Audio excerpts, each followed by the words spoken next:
Hello, everyone. Welcome to another exciting episode of the Sunfall Cycle. Oh my goodness. Hello. Well, hi. Hello. Hello. That's a good one, Jesse. I was. Look, everyone was having a conversation. The usual when Daddy's doing all the work, the kids are playing. I get it. Thanks, I get Dad. it. Yeah. This is basically my pitch for the four of you to call me Daddy from now on. I'm hoping. I'm fine with Jesse, that. you know I'll call you Daddy. Sold. I'll call You you don't Daddy. pay me enough. That was, 3 out of 4 ain't bad. That was easier than I thought it That would costs be. extra. That's fine. That costs extra. I'm good for Yeah. it.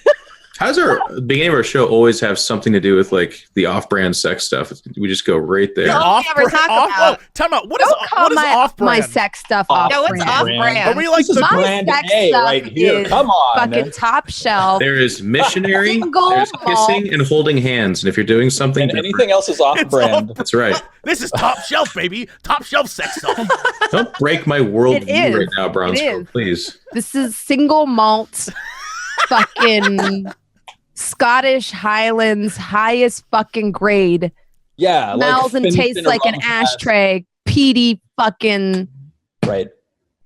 Britt, what are you drinking? Oh, that's just aged head. in a fucking cherry coffee. cask sex Yeah. stuff. Coffee from Can the... someone just really Yeah. quickly?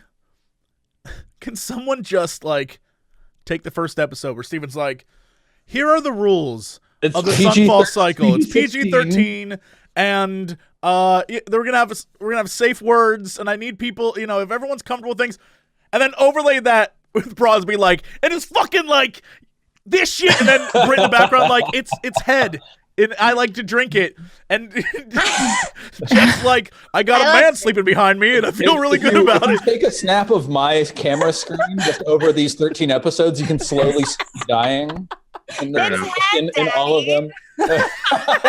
Jesus Christ. This Like, is the most so, beautiful like, thing I've I ever. feel like it's important that everybody on the show is comfortable and having a good time. We need Nobody's to cut Brit off. freaked out. Brit needs to be cut off. The coffee's too much. We That's get the air hostess in here. So, like, it's important to talk about these things, but like, when you're playing with your group at home, kids, like, pay attention to how comfortable your game members are. And if people are like, okay, like, there's definitely been moments when one or more of you have had to call each other out and be like, nope, that's the line. Like, most of the time it happens pre-show. Whoa. But like, I like this. Like, be friendly, be cool, be chill. It's good. Jeff. I was going to say any names such as Jeff, but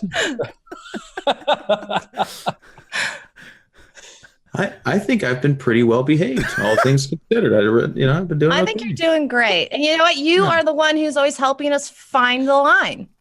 Without you, how could we know where By we're going? example. I'm a bit of a line finder, for sure. That's been my life. I would describe it one of those ways. like you are the leader. That's true. You're the pathfinder. You're the one out front testing the limits. Mhm. not where sex is concerned. We have established. Right. Definitely on brand only. Yeah. No off-brand. Armoros is a pretty simple man. No. Jeff. Okay, good. Welcome to the Sunfall Cycle, the game show where we try to horrify each other as much as possible before we start.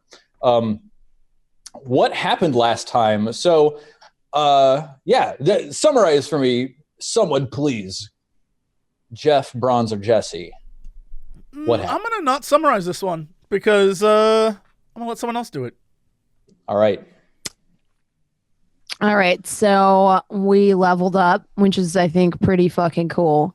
Yeah. And then we went do we- back. Do we know Are what you- Brits is? Brits is? What the hell Brit language doesn't is get that? to level now because she wasn't there. Gotcha, We okay. leveled. All right. Usually Britt You know, goes he down a told me level that I could because she level. wasn't there. I actually took the power out of her. I think every man's done that before, huh? Yeah. Not to me. Not to me. Just the collection of men known as the patriarchy, Brit. That's all. So true. Topical. Bronze, what else happened last time? The only good woman's a non-voting one. Go ahead, Bronze. It's so important that people know I'm joking right now, by the way. I believe almost exactly the opposite. We actually got stuff done because there was less women on the team. So, Oh my God. Oh, gee. Christ. She can say that because she's mostly a woman, guys. It's funny. Braun just like ciphered this Mostly. thing. She was like, I know except this for my isn't steak, but I gigantic don't care. penis. In my headcanon, you do. You have a huge dong. Yeah, you can ask your mom how big it is. I will. I need to get Jess to bring me like a huge one of these just filled with water just so that I can just knock it straight. I'm jealous. Is Just that a gin martini or is That it looks so vodka? Was is it a shaken gin or martini. stirred? It was Mm. shaken. Gin martinis are where it's at. Do you use to What can pour I olive say? juice in it, or are you a I heathen? like my gin a little bruised. Bruised? What's that mean? Yeah, if you shake your gin, you bruise it, and that's. Oh, what I didn't it know is. that. Oh. Wait, what does that mean? How do you bruise It's- liquid? It's bullshit. Yeah, all right. I It's was like, fake. It's not. I mean, like people do say it. Like if you search for like shake gin bruise, like you'll find results. This is a thing people believe, but it's not real. Yeah. It is not dirty. There's no olive. I love the olive. It's my favorite part Olive of it. brine is great, but these olives didn't have brine. They were. I still have no fucking idea what happened last week. Right. Okay. So then Almost nothing. we came back into that because we didn't have main enough women on the hall. team. Yeah. We came back into that main hall where the thugs were like ransacking that room and throwing the furniture on the ground. We murderized them. And this time, instead of going through the doors into the room with the water weird, we scaled up to the balcony into the room that they were ransacking. And we ransacked it further because we had Armoro search with his fists. And we Right. found a little dude who kept going on and on about some viceroy or reagent or somebody. Region, those are both good. I made him my Patrician is slave. good. Patrician, But I'm right? impressed that you like invented other like noble- Grand Vizier. Yeah, Yeah. the viceroy. That was one of them. Yeah. And we found him cowering in the closet, and he was incredibly useless. Like he just did not give us any useful information. But basically. I was super duper smart, and I took the Fang of Dehaka and put it into this weird serpent statue we found, and it swung forward and opened up a passageway down into a dark area. And I just remember hearing a slithering snake-like body, something about a snake-like body. Mhm.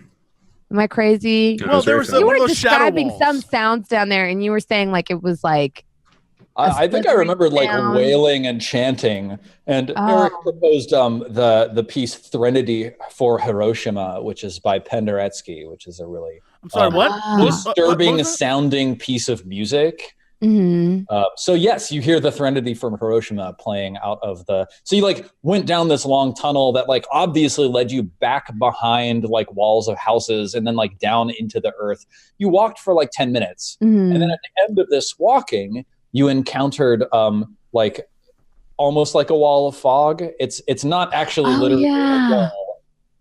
It's not fog, but just like the lights that you have brought with you just stop in front of you. You can tell that like the passageway continues, but all that's in front of you is blackness. Steven, is this similar to the things we've experienced before when we found like boss monsters? No. So like, for example, previously there was like a white wall of fog that felt a little bit like elastic to the touch. You could sort of like push against and then through it. This is just, it's air. Like if you put your hand out, it just empties into this darkened space and like very quickly fades from your sight because light doesn't penetrate into this area. That's what's going on. Even those of you with dark vision, as you're looking around, like you can tell from the torchlight or candlelight, I think someone had a candle out, that like you would normally be able to see, but you can't. In fact, Bronze, what's the name of your site that you have? You have like magic. It's like Devil Sight, and it casts Detect Magic. Eldritch Sight. Eldritch Sight, yeah, and it casts Detect Magic whenever I want it to. Spell slot. Man, that's so wild. So it's not just like you just see magic all the time. It's that you can cast Detect Magic whenever. All right, cool. There's no reason I was asking you. I cast it now. Oh shit. There's no reason. Yes, you see a faint aura of magic just sort of emanating, glowing within the air in front of you. You see evocation magic. So it's a magically induced darkness. And yes, as you stand here in front of this wall of darkness that you've just discovered, Kairos suddenly fades and his slivers of orange light go teleporting up to the ceiling, carving off of him, and he fades away. Slivers of blue light descend once again from the ceiling and form back into a very surprised Ankara. So before we go any further, Ankara, at the beginning of the last episode, we leveled up everybody else, but we haven't leveled you up yet, and we should definitely do that. And someone on YouTube was commenting like, oh, like I wish they leveled up like between sessions and stuff like that. And just to address that really quickly, one of the reasons I really like leveling up on air is because it helps all of us hear what each of us can do. It helps me hear what all of our players can do, because as a GM, it's always hard to keep track of what like 4 different people have as their capabilities. Yep. And also like, I think it's way cooler to let the audience know what our players can now do, because without it, like only people who have the player's handbook know what a level 3 druid gets instead of a level 2 druid. So without any further ado, a GM that doesn't know everything about all of his players' character sheets and every single NPC and monster we encounter couldn't be me. No, I've got news for you, Bronze. I'm terrible at this. But also I've already written 7 tomes of fan fiction about each of your backstories. But can you send that to me though? I'd love to know my backstory, honestly. Actually, like I've had this idea that like maybe between sessions when y'all like teleport away and teleport back and like are doing something else, maybe you should be like back at the town that you came from, like doing something. I don't know. Let's think about this and figure out if there's a way to like bring that back in. I'd like to bring your backstories back into this a little more because they're cool. Dope. Britt, do you know what you get at level 3? 2 more level 2 slots. Yeah. And by 2 more level 2 slots, you mean like now you can cast second level. Yeah, exactly. Which is fucking dope. Yes. And for those, for now, I will be filling those slots with Healing Spirit and Flame Blade. Holy shit. Aw, yeah. Guys, I don't know if you know this, but Healing Spirit is when I call forth the nature spirit to soothe the wounded. Until the spell ends, whenever me or the creature I see moves in the spirit space, I can cause the spirit to restore 1d6 hit points to that creature. And then I can move the spirit up to 30 feet, and it's as a bonus action. Oh, is this like a Patronus? Yeah. Oh, yeah. What's your Patronus? What animal shape is it? Please say platypus. It's a platypus. You're so right. Little. Yeah. It waddles up and like kisses you with its bill, and that's how you heal. It's like,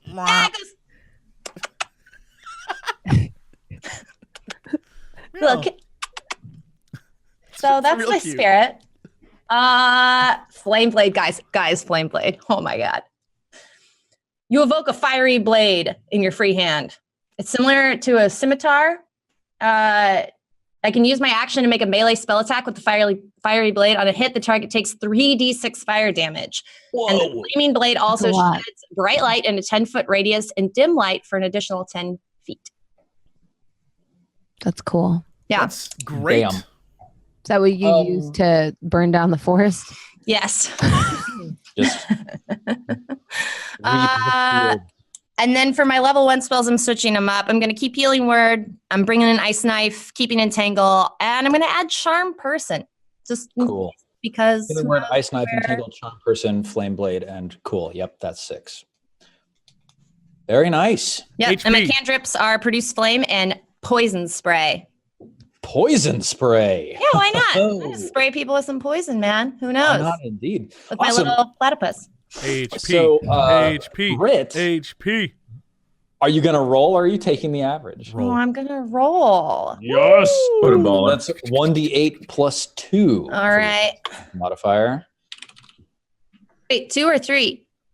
Your constitution modifier is 2. Oh, my so constitution, 1d8. right? Sorry. Oh, damn. Yeah. Yuck. I think statistically tank. rolling hit points has been way better than the average. So that Yeah, gives it's been great.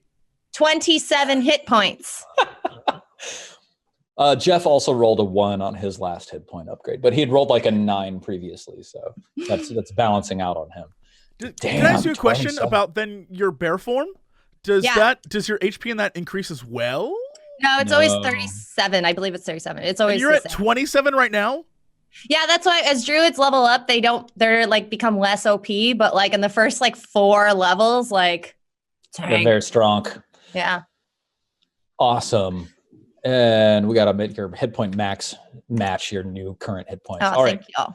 Awesome. Super good. Woohoo. Did that automatically update on your token? It super did. That's great. Thank you, Roll20. Hashtag thank you, Roll20. All right, cool. So here you all stand. I think that's it. I think that's literally everything that you get, Britt. Yeah. I just want to double check. Level 4 is when cool stuff happens to me. I think Brit should get more because she's a treasure. Oh yeah, the other thing that you get, Britt, is that instead of having 3 first level spell slots, Daddy. you have 4 first level. I'm gonna call everybody daddy. Yes, Steven, I'm gonna use the 4 slots for healing word, ice knife, and tangle and charm.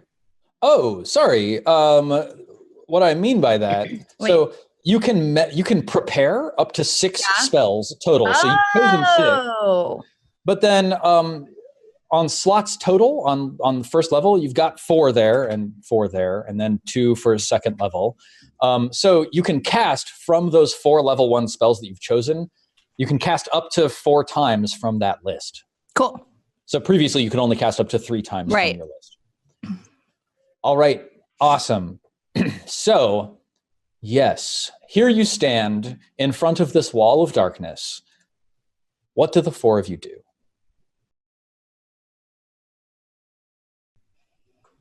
Dude, I have the, By the way, trailer for Us stuck in my head. I got 5 on it. Go ahead.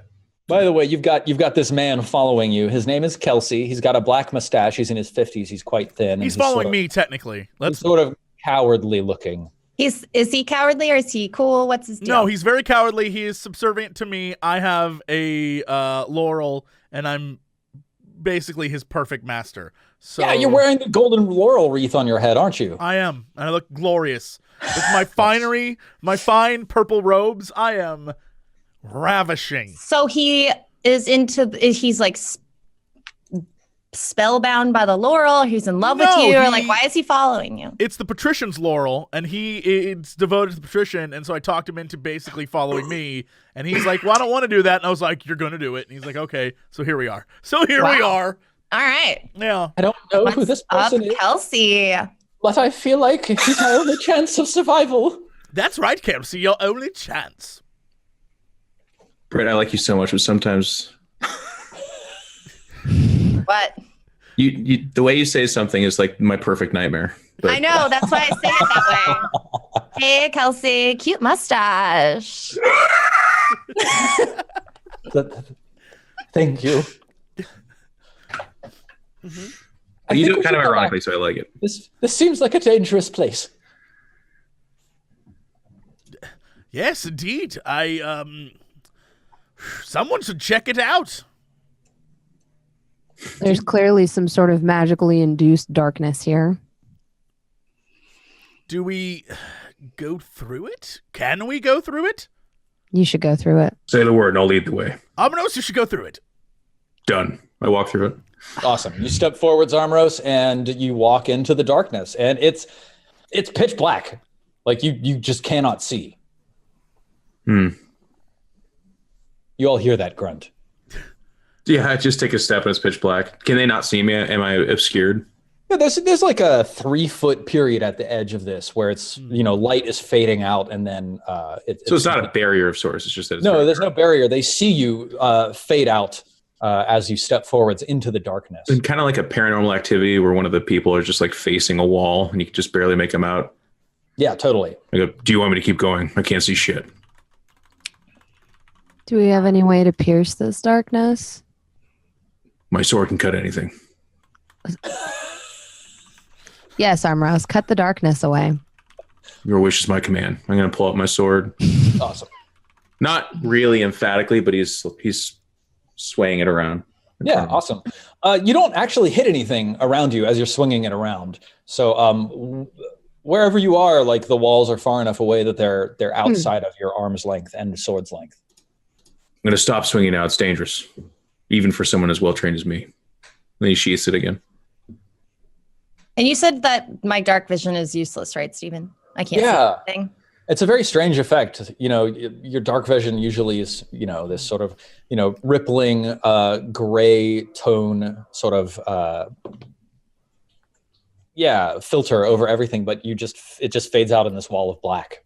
If I walk in there, I'll walk in there. And then if I cast Produce Flame, does anything become visible? Yeah, you walk in, you cast Produce Flame, you feel the heat against your hand, but you can't see it.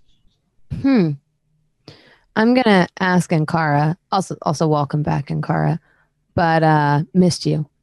You're able to create like fogs and things like that. Do you have any knowledge of what sort of magic this might be or how we can get rid of it? It's a good question, Stephen. What Well, what can I roll? Let me take a look really quick. Give me an Arcana test, please. Ooh. Dude. You've never heard of this kind of effect before. You don't know what the...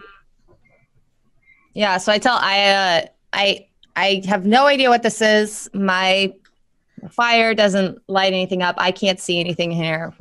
We're going in blind. But it seems to be safe past once you come into the fog or whatever this is.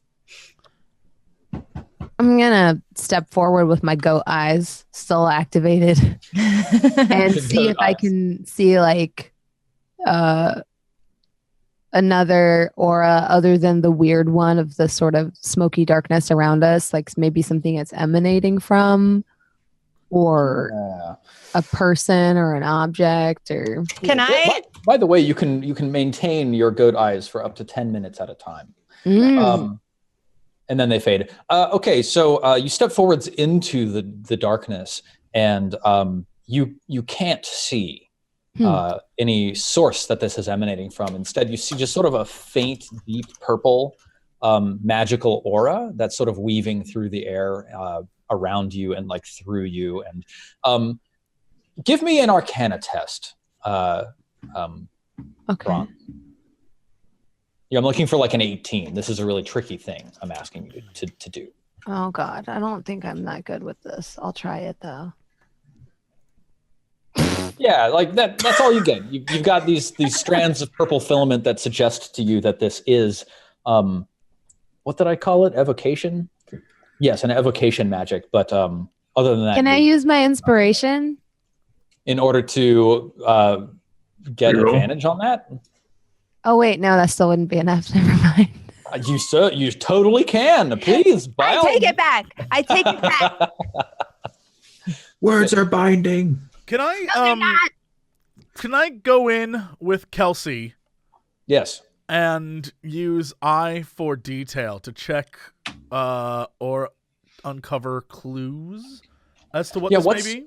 What's eye for detail again? Refresh my memory. Eye for detail is I either can use wisdom, perception to check a hidden spot, or to spot a hidden creature, or object to make.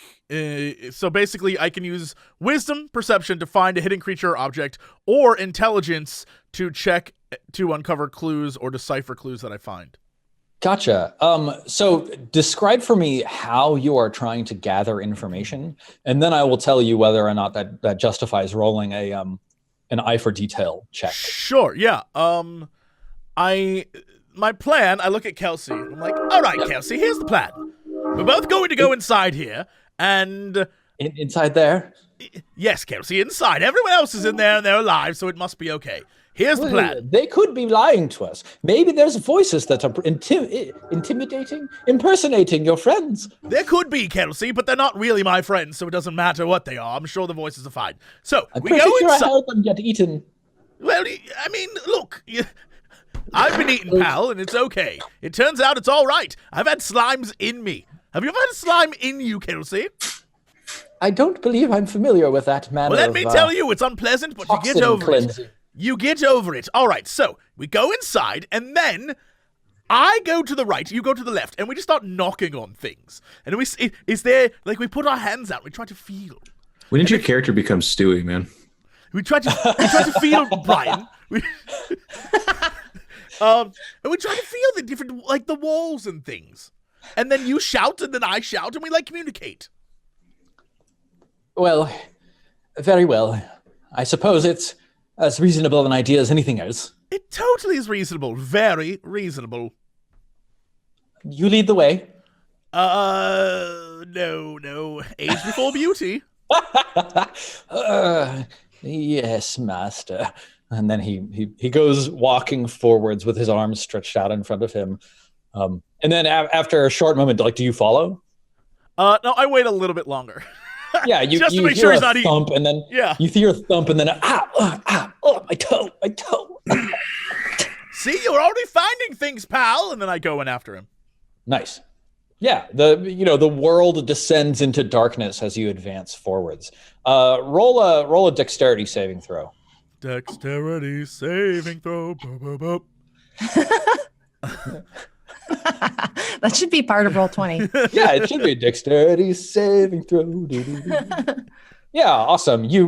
So I imagine for those of us in the audience who are watching this, there's probably some sort of somewhat comedic moment where Britt is swinging her arms around and Bronze is walking across and Jeff is swinging his sword back to sheath it away. And so Sarek actually walks underneath Britt's arms, underneath Ankara's arms, and then stops, and then Aya walks directly past him, and then he starts again, and then he turns to the left and walks 2 paces, and then this sword goes swinging just over his ear. I noticed none of this. You notice none of this, and then you put out your hand and you walk forwards a few steps, and then you put your hand on the wall. Okay. I smack the wall and I attempt to see if there's echoes, see if it's hollow, see what kind of material it is. Are we still in the same hallway? And it's now dark? Trying to figure that stuff out. Perfect. Now I'm definitely going to give you your intelligence investigation test. So roll into investigation for me.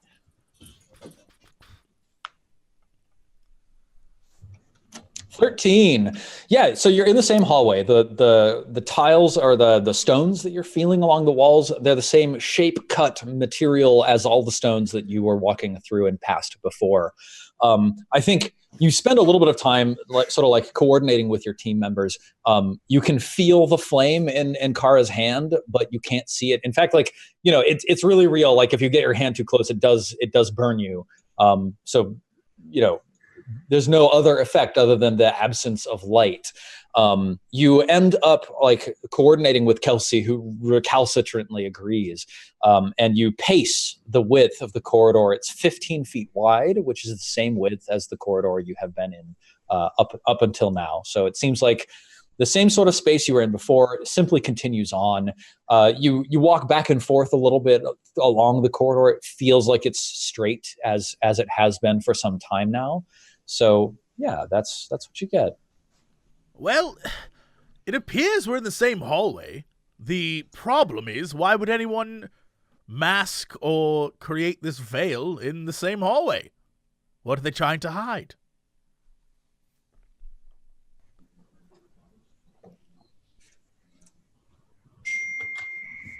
Oh, is that the answer? There's probably monsters in here. But why would they make the monsters invisible? We fought dozens. Why now? Why Are we in this the one? dark having Or this conversation? traps. Yeah, you're Yeah. definitely in the dark having a conversation. I put my Probably phone surrounded away. by I'm spikes. trying to like Traps or something. get everyone in a group. Exactly. I'm trying to I'm echolocating them basically, and then Yeah. Yeah. I'm gonna hold someone's sleeve. Yeah, Whoever it you're is. you're in a ring of 5 people gripping each other's arms or elbows or shoulders or whatever. Yeah. Definitely none of you are poking each other because that would be rude. No. We should. Wow. Nobody was poking anybody. No We poking should happened. make a circle like cattle, pointing our implements, fighting implements, that is, not other implements, outwards Excuse me. and move forward. And that Miss, way. Miss Friend. What? What, little man? What do cattle do? They herd around their weakest calf. So I'll be in the center, No, because you I feel have like no you should be value. in the front, Kelsey. but I'm very obviously the weakest. No, Sarek should be in the middle. That 'Cause does he- make sense. Yeah, what As kind he- of servant are you? You're terrible at this. As he clearly is your leader and the Okay, owner no, of he's this not the leader. That's clearly the Armros. bravest, boldest. But Armros also, listen, take the Vanguard now. Surely you want someone in front who can actually contribute to any sort I of... want someone in front who's expendable. That doesn't fill me with confidence.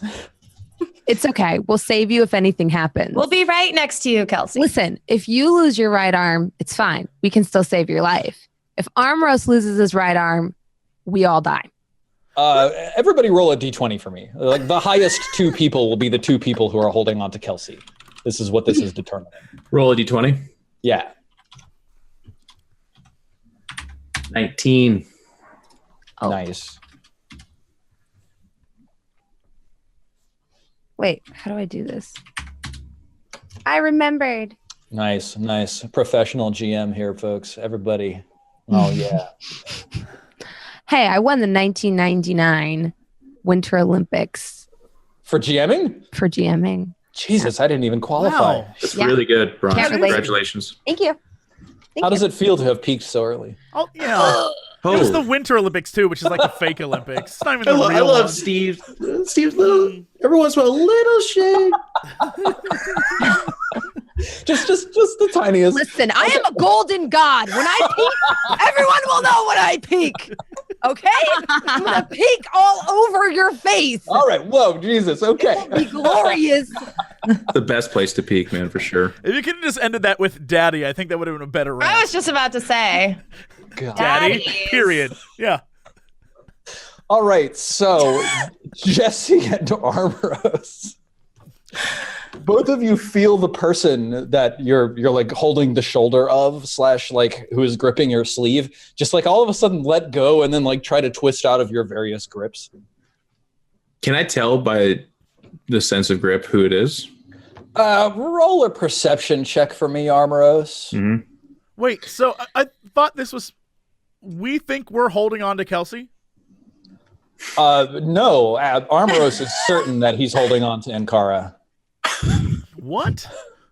Would you roll a perception check for me, Jesse? Then there's a strange, kind of muffled and embarrassed, like, hold still, I'll protect you. It's very awkward. Yeah, nice. Jesse, like it is Kelsey who is between you and Armoros, and Kelsey is like disentangling himself from your group. Kelsey, stop it. Kelsey, stop They're it. going to put me in the front. They're going to get me killed. No I one's don't going to want put you in the die. front. Who even knows what the front is, Kelsey? It's pitch black. I hid in Nobody that even closet knows. So I wouldn't die. Technically, we're all in the front, man. Calm down. Roll a persuade check for me, Jesse. Like Bronze has pretty royally screwed this for you. She's like, we're gonna throw you in the Jesus.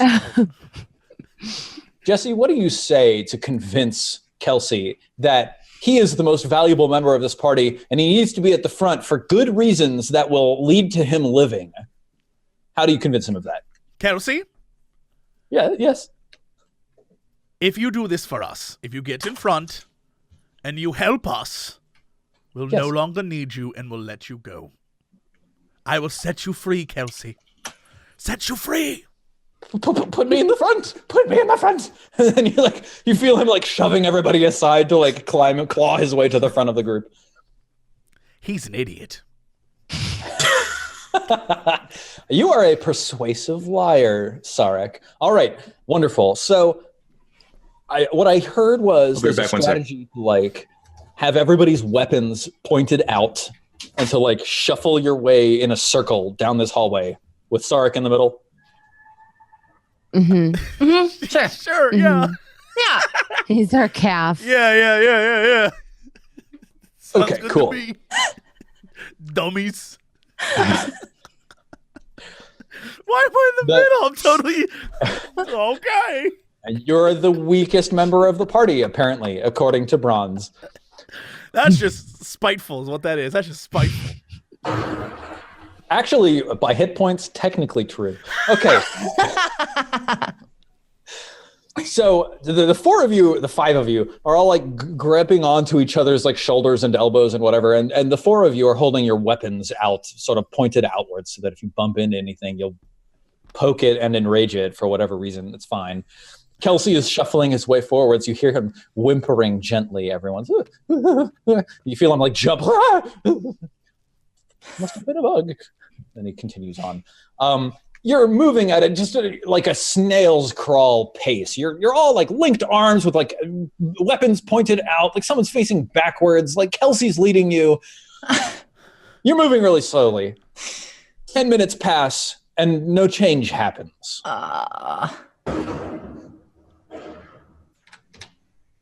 It's only been 10 minutes, guys. Come on, keep going. Incidentally, Bronze, your goat eyes fade at the end of this 10-minute period. Now you're in the pitch blackness, just the way everybody else is. Are you too in the blackness? Yeah, okay, so you keep going. I hear no objections to just continuing to shuffle forwards in an awkward group of people clutching weapons in a terrified fashion. And after another 10 minutes, something happens. Let me do some bookkeeping, and then I will tell you what. You start doing taxes. Taking that Star is born. Straight down. All right. So, yeah, all of a sudden, let's see. Here's what we can do. And by we, I mean me. Here's what I can do. Okay. So we've got Kelsey in the front, and then I'm just going to I'm going to roll numbers for you. Is this javelins coming from statues again? I can produce them from more than one object. Okay, so we've got Kelsey in the front, and then Armoros is at the number 2, and then Aya is number 7, so she's up over here. So basically, there's Kelsey. To the right and back of Kelsey is Armoros. To the left and back of Kelsey is Aya. So Aya, Kelsey's in front of you and on your right. Sarek is in the middle between Aya and Armoros, and then Kara is behind Sarek. So that's what's happening. So Aya, Sarek, and Kara, the three of you hear very clearly, and Armoros you hear a little more faintly. All of you off to your left, you hear a voice. It echoes from a space fairly nearby, and it says, "For the egg of creation cools." This guy like scrambling some eggs or something. What? Do we know what that means? Did anything happen last time that would tell us what that means? The egg of creation? Clearly that's the sun, right? Because it looks like a big old egg, and it's dying. It's getting cold, and all life arose from it, and the egg of creation is cooling. So he's on a timetable then. This character. And then Armoros, immediately to your right, you hear, "For the fire in the blood." Very close to me. Yeah, like you could reach out and touch this person. I'm going to pull up my shield. Yeah. in that direction. Not necessarily a sword, but I do unsheath the sword and having kind of like a poking stance right next to it. Yeah, you've all had your weapons out and at the ready, so like you've got your sword and shield, so you center your facing direction in the direction of this voice. In that, I'm going to kind of say like, state your purpose. Kelsey says, fire in the blood. Yes, Kelsey. I've heard the patrician say that before to a guest, but it's there's a longer phrase associated. There's a continuation. I don't remember what it is. What? Can you try? Yeah, he says, I'm sorry. It's been so long. He only said it once. It just sounds familiar. You know how you hear something that you've heard before, and it just sounds familiar. Yes. And then finally, maybe if we say it all together out loud, the next words will come naturally. And Kara, from right in front of you, you hear a voice say, as endless night swallows the day. I say it out loud. As endless night swallows the day? Awesome. And then all of a sudden, all three of these voices shout, intruders, begone from this holy sanctum. And then so Aya, Armoros, and Ankara, each of you feel a swiping attack. Let's see. Where's the what? Yep, there we go.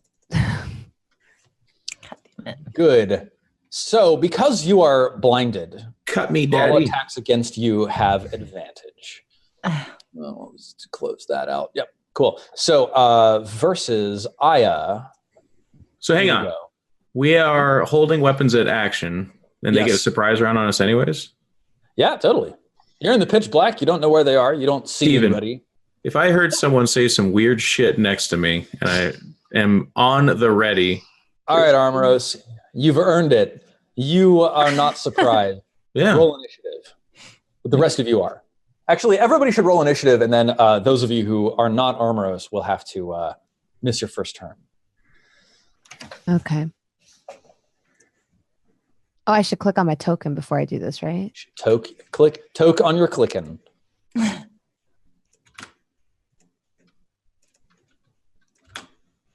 Mm-hmm. Yeah. Oops.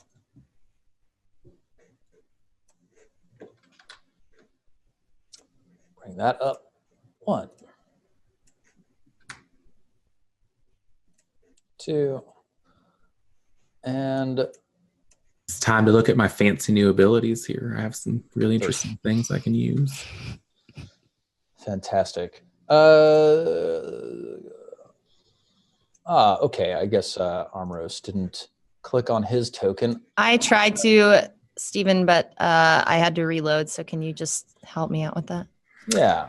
Please. No worries. I got you taken care of. Thank you. Stephen, I have a mechanical question to ask you. Yes. Under parry, it says, when another creature damages you with a melee attack, you can use your reaction. And I'll just stop there because my question is, do I just always have a reaction when I'm damaged, or do I need to hold action to then have a reaction? You get one reaction per turn. So you can react to one thing, and like some spells are reactions. This is a reaction. An opportunity attack is a reaction. So if you took damage, then you could, as your reaction, you could spend it to parry. But then if that creature moved away from you, you couldn't take an opportunity attack, for example, until the start of your next turn. That's the way that works. But basically, every turn you can do that. Cool. Cool. So I have a map of this, but y'all don't get to see it because you're in the pitch blackness. Let's sort that. Cool. Armoros, you get to act the quickest of anybody. There's this voice right in front of you, and you heard it talking, and you had your weapons at the ready, like ready to strike if anything weird happened. You feel it moving towards you, and then you get to attack. Go ahead and roll. Would I be safe in assuming that I'll be at disadvantage because I'm blind?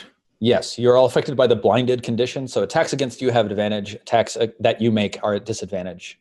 Yeah. And if I use fainting attack, which would normally give me advantage, I would just be hitting normally. Yes, you would counteract the disadvantage. Okay.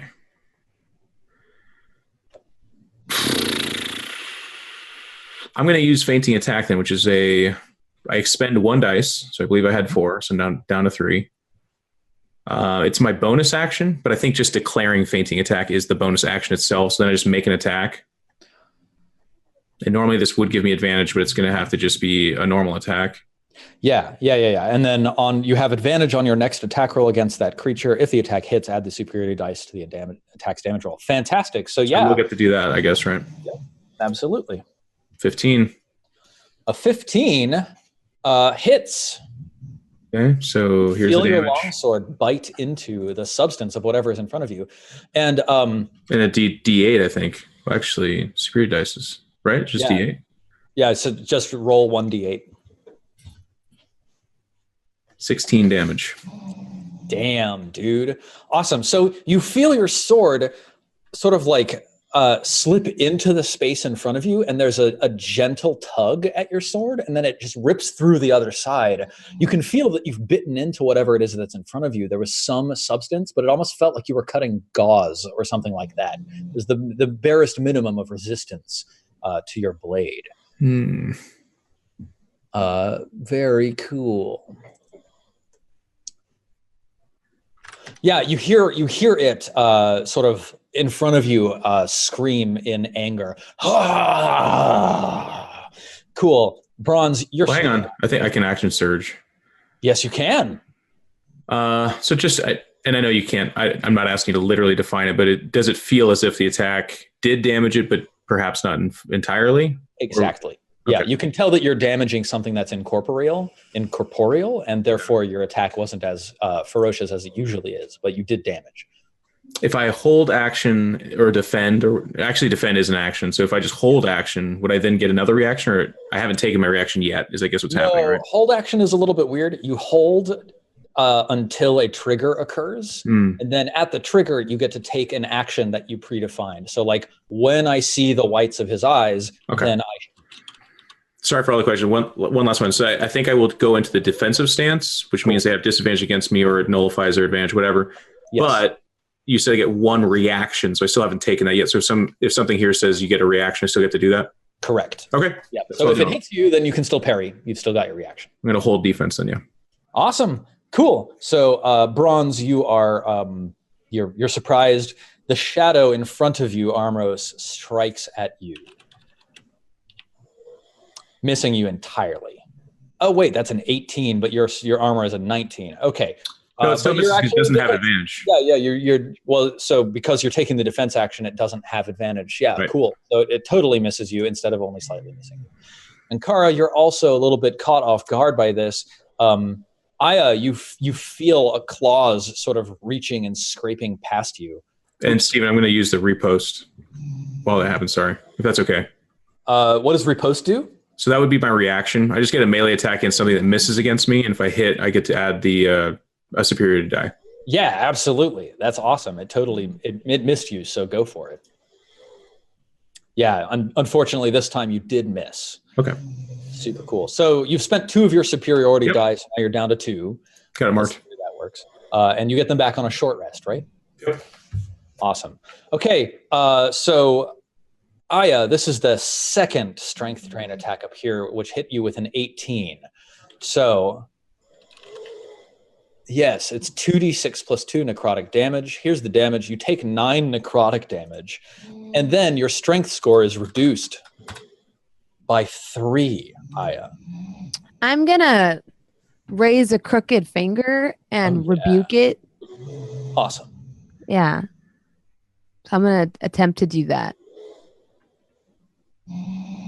Wait, cast at what level? I can cast. Well, your spells they are second level. You're casting them with second level dice slots. Okay. Just done. So I just get to choose. Okay, sweet. Fantastic for 11 and Right, for 16. Very cool. A DC 13 dexterity save. So this creature sort of like dodges and weaves, but you feel the fire in front of you sort of erupt right in front of your face. You can't see it because it's just pitch black. All of the light from this fire is absorbed into the darkness around you, but you hear the creature shriek. Yes. Cool. So that's 16. Not bad. Damn. Okay. Very cool. All right. And Kara, you feel a set of claws come out and rake across you as well, hitting you, dealing you and Kara 12 necrotic damage and reducing your strength by 2. So Aya, you're going to need to set your strength down to 10 and make a note somewhere, like maybe in your personality traits box, that your strength is actually 13. Okay. It does matter because if your strength is reduced to 0, you die. That's cool. That's My cool. strength is reduced by 2. Yes. And so, Ankara, your strength is what? 8? So now it's down to 6. And make a note somewhere on your sheet that your max strength is 8, just so that we have it tracked. Cool. Sarek, you also are a little surprised by all of this. And now we're back around to Armros. And this turn, none of you are surprised. All of you can act. So, Armros, your turn first. Did I get the sense that something moved out of the spot that I thought it was at? You did not get that sense. Man, this fight. All right. So I'd be swinging at disadvantage because I don't have my fainting attack unless I expend another one, I guess. Yes. Sure. I'll do fainting attack again. So if I hit, it'll cost me another dice. If I understand that correctly. I think it costs you the dice whether you hit or not, actually. Yes, you expend 1 superior to a die and use a bonus action on your turn to faint. So you've done it. And then... Okay. Oh, and then you get to add that dice to it. Yes, you do. All right, so you hit, which is awesome, and roll 1d8. 16 damage. Damn, dude. Okay, you bring your sword down in front of you, Armoros, and you just feel this thing get cleft in 2. Like, it sounds like you're ripping a sheet in half, and the creature just like vanishes in front of you, and you feel its presence fade away. I believe I killed one of them. Very well done. Awesome. Aya, it's your turn. Your actual turn. I'm going to use my last spell slot to create my Shadow Blade. Nice. And because we're in the dark, I should have advantage on all attacks made with it. Oh, yeah, you do. So the way it's going to look is almost like, you know, those purple sort of weird wavy lines we saw before, even though that's visually not like that, getting kind of a sense for where they are. You just see like Aya kind of like draw them into a blade slowly. And then as though using the darkness to guide it, I'm going to try to stab the one that struck me. Very cool. So somehow, I think when you form this shadow blade, the blade itself has almost a magnetic attraction to the psychic energy of the creature in front of you. And it's drawing your hand forwards. Cool. All right. And where did I put that? Oh, okay. I did make I'm great. I did make an attack roll thing for it. Look at this. Pro GM strats right here. I was like, did I just make the spell card or did I make the actual? I did. You hit. You nail him with a 20. Dealing 4? What? Is that right? It should be. I rolled 2 2s. That's terrible. Well, at least you did the damage. Yeah, awesome. And you have this weapon that lasts for at least a minute, or it lasts for up to a minute. And actually, you can tell that the force of this psychic shadow blade that you're stabbing into this creature cuts into its material fully. Feel the weight and heft of the shadowy fabrics that you're cutting as you stab into it. Awesome. By the way, I saw someone asking and said, "Oh, like can't Armoros only do his maneuvers if he can see his target?" Actually, when you read the book, there's nothing in them that say a target you can see. So I'm actually really comfortable giving Armoros the full benefit of his battle maneuvers. I'm almost thinking of this as like You can imagine Armoros as having been trained with like a blindfold on, and he just knows how to maneuver his sword right. I'm imagining Bloodsport, like, you know, someone threw the crushed powder in his eyes. He's like, oh, like that, you know? Yes. Exactly like That's that. such a good movie. Jokes a white guy can never make. Exactly. But you know, like when Van Damme is like, he's like freaking out because he's blind, but then he like remembers his training. Yeah. It's Armoros Exactly. right now. Armoros is remembering his training. So good. All right, Ankara, you have one of these entities in front of you as well. Yeah. I don't think I'm on the board. We are not looking at. I'm not Okay. looking at the same thing you're looking at. Okay. Because you're blind. I was gonna say, okay, cool. I just want to make sure. Yeah, I mean, I guess I'll just try to. So I have a sense of like it being near. I have a Generally, sense of it's where in it front of is. you because I mean, that's let's- where it attacked you from. Should we let's try this flame blade? I guess. Let's see what Awesome. happens. So I haven't put all this stuff in, but I think is it roll 1d20 plus 5 and then roll 3d6 for damage on a hit. Is that right? That sounds right to me. Okay. Sick. Damn. Of course. Wait. The challenge here is that you're rolling for an attack with disadvantage. And Right. there's nothing on Flame Blade that gives you advantage or negate. So roll again and hope that you roll well. You did. You feel your crackling fiery blade in your hand strike the target in front of you. Roll 3d6. 7, you know? All right. Not bad. Not too shabby. Here's the question. Let's take a look at What Flame Blade. happens? I want to see if this counts as a magical weapon. Yeah, I mean, I have to. It's like a spell. I have to use a bonus action to cast it, so it's not physical. But it's concentration up to 10 minutes. Yeah. You know, I'm going to say that it does not count as a magical weapon. So the question here is that shadows have damage resistance to acid, cold, fire, lightning, and thunder, and then bludgeoning, piercing, and slashing from non-magical weapons. So to me, this is resistant to your damage because it's fire. But still, you Good to connect know. it a little bit. Good Very to point cool. out. The shadow in front of you reaches out at you, striking at you again, missing this time. It's quite cowed by the fact that you've got this psychic blade. Those of us who can see in the audience, we see this thing sort of like we see the fear in its eyes as it tries to duck and weave and strike at you. But your psychic shadow blade is keeping it at bay. Shadow number 3 strikes out at you again, Ankara, hitting you,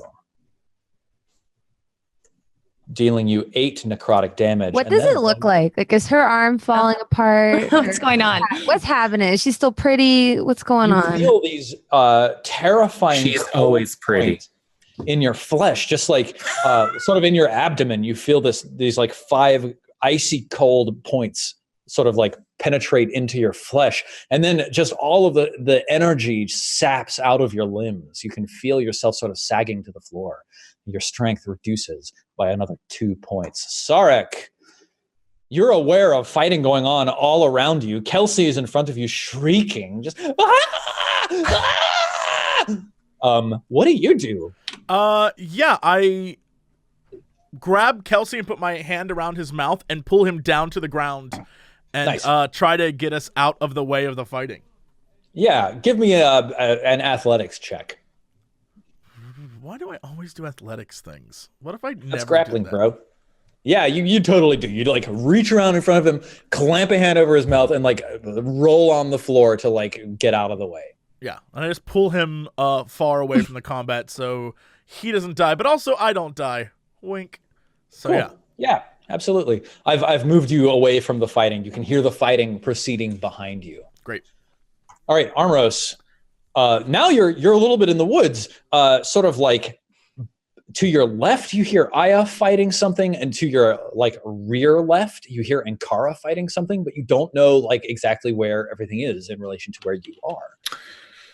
Would it be fair to assume this is going to manifest as disadvantage? Because I can like kind of, again, echolocate off of like combat. There's still things hitting each other. If you So want I'll to take like my shield arm and like brush it against Inkar or something like that. And be like, yeah, if you want to like use your perception to locate one of these things, I would give you a roll. In fact, I really like that thing with like using your shield arm to nudge against Ankara and find where she is. I'm going to give you advantage on your perception test. So roll that for me. 15. Yeah, absolutely. You sidle up next to Ankara and form like a fighting line with her. Okay. And you know that the creature is in front of her, so you're fighting at an angle, just sort of aiming off to your right, and Ankara is off to your left. So I'll just do a normal attack then, with Fantastic. disadvantage, I guess. Mm-hmm. Pretty good. Dude, your disadvantage rolls are killer. Yeah. 10 damage. Very nice. Yeah, once again, you feel your sword slash through this gauzy element in front of you. Aya, it's your turn. There's still one creature in front of you. Okay, I'm gonna strike at it again with the Shadow Blade. This time, I'm gonna add my Dex modifier because I did not do that last time. I get to do that, right? Yeah. To your. Are you talking about to your damage? Mm-hmm. No. Or is it just to hit? It deals 2d8 psychic damage. So it's to hit. It's your proficiency bonus plus your dexterity modifier. Oh, okay, I was doing it right. Chat, try and lead me astray. I knew how to read the rules. Okay, so I'm gonna strike at it again. That is the saltiest GM that we have. I'm just gonna, from Hell's Heart, I stab at thee. Fantastic. A 17 nails him. Oh, that's better. 9 psychic damage. So I think you like stab your sword forwards and it unerringly gets pulled towards this thing's cranium. And for a brief moment, you see this like lightning flash in the darkness of this creature, like in purple light, as its like skull-like visage just gets lit up by the psychic damage that he's suffering. And then he dies and fades into nothingness, shattering into a million component parts. Fantastic. And Kara, what do you do? You have one of these things in front of you, theoretically. Yeah. I don't have a lot of HP left, so should probably just turn into an animal. Let's see. I think I'll turn into I think this is okay. Yeah. Let's see. Fight. Yeah. I'm gonna turn into a dire wolf. So, Steve, real quick, do the pack of rats holding their action wait until after she transforms, or is it just before? I think it's got a condition when Ankara transforms, we swarm up and devour her. All right. Okay. So that's how it'll play. Okay, fair enough. All right. Yeah. Well, I'm a wolf now, so I've got 37 hit points, and I'm just gonna try and bite this thing. I guess just bite at it. Let's buy it. Bite it. Let's get it. Let's use our little teeth. Ankara's journal can be edited and controlled by Ankara. Save. You've got 37 hit points, which is good. That's And the wolf see in the darkness. Well, I mean, no. no one can see. I These think it ghost has people dark can. vision, actually.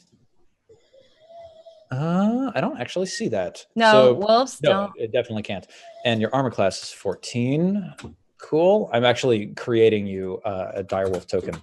Kara, show nameplate, advanced name, bar 3, done, save changes, go here, edit, use this token, save. That would be great if you had the token in question. But you should see direwolf in your journal, Ankara. Okay. So you can actually pull that up and like click on its I attack see. bonuses and stuff like that. Okay. So like that's easy. Yeah. So you were attacking with its bite, yeah? Yes. And you rolled a 14? Yes. So you're at disadvantage. Sure, roll a second time, but if you roll Okay. higher, then you're still good. Okay.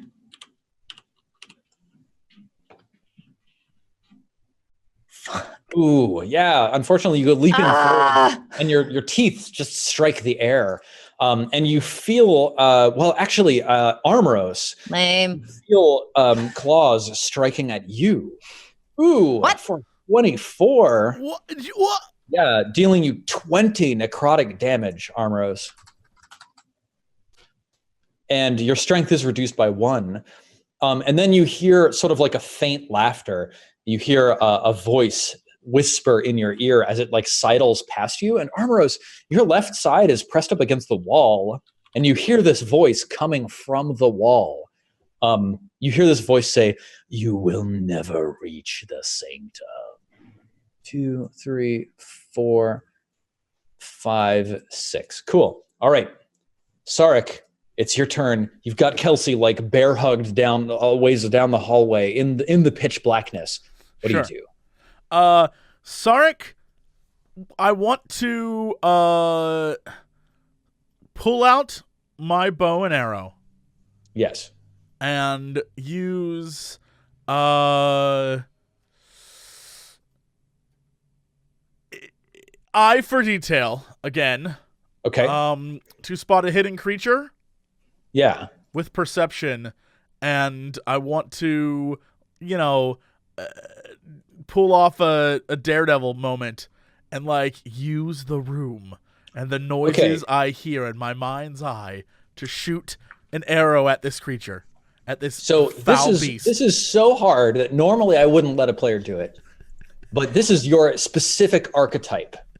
And damn so I'm right. giving you the opportunity. It's still very challenging because it's pitch black. This creature is in complete darkness. You can't see, but you heard it talking as it moved. You heard it saying, "You will never reach the sanctum." And you heard where its voice came from at the very end of that phrase. So go ahead and make a shot. You're still at disadvantage, but you are shooting at its location. 14 hits. 14 hits. Yeah, absolutely. And does that? And that's 5 damage. Yeah, and can I still do sneak attack as well? You get sneak attack. Yeah, absolutely. Nice. Which is now upgraded. It's within 5 feet of one of your allies. Click the word sneak attack to put your damage up on screen. Yeah, you get an additional 6, so that's 4 plus 6 is 10. Not too shabby. Yeah, so you feel your arrow go whipping through the air, and then you hear this, ah.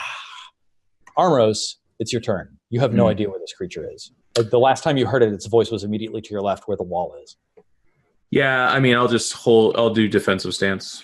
Awesome. So you just take the defense action. Yep. Nice. For those of us who are watching in the audience, we actually saw this shadow meld into the stone next to Armros and then circle around behind the group. Aya, what are you going to do?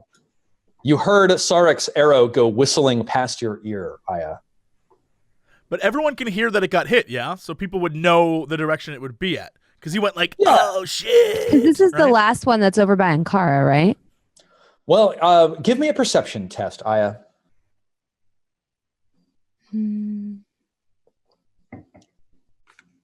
Yeah, it's totally over by Ankara. Can I use my Bilbo Baggins blade to get... What now? I'm sorry. You know what? Actually, I can throw this weapon. Cool.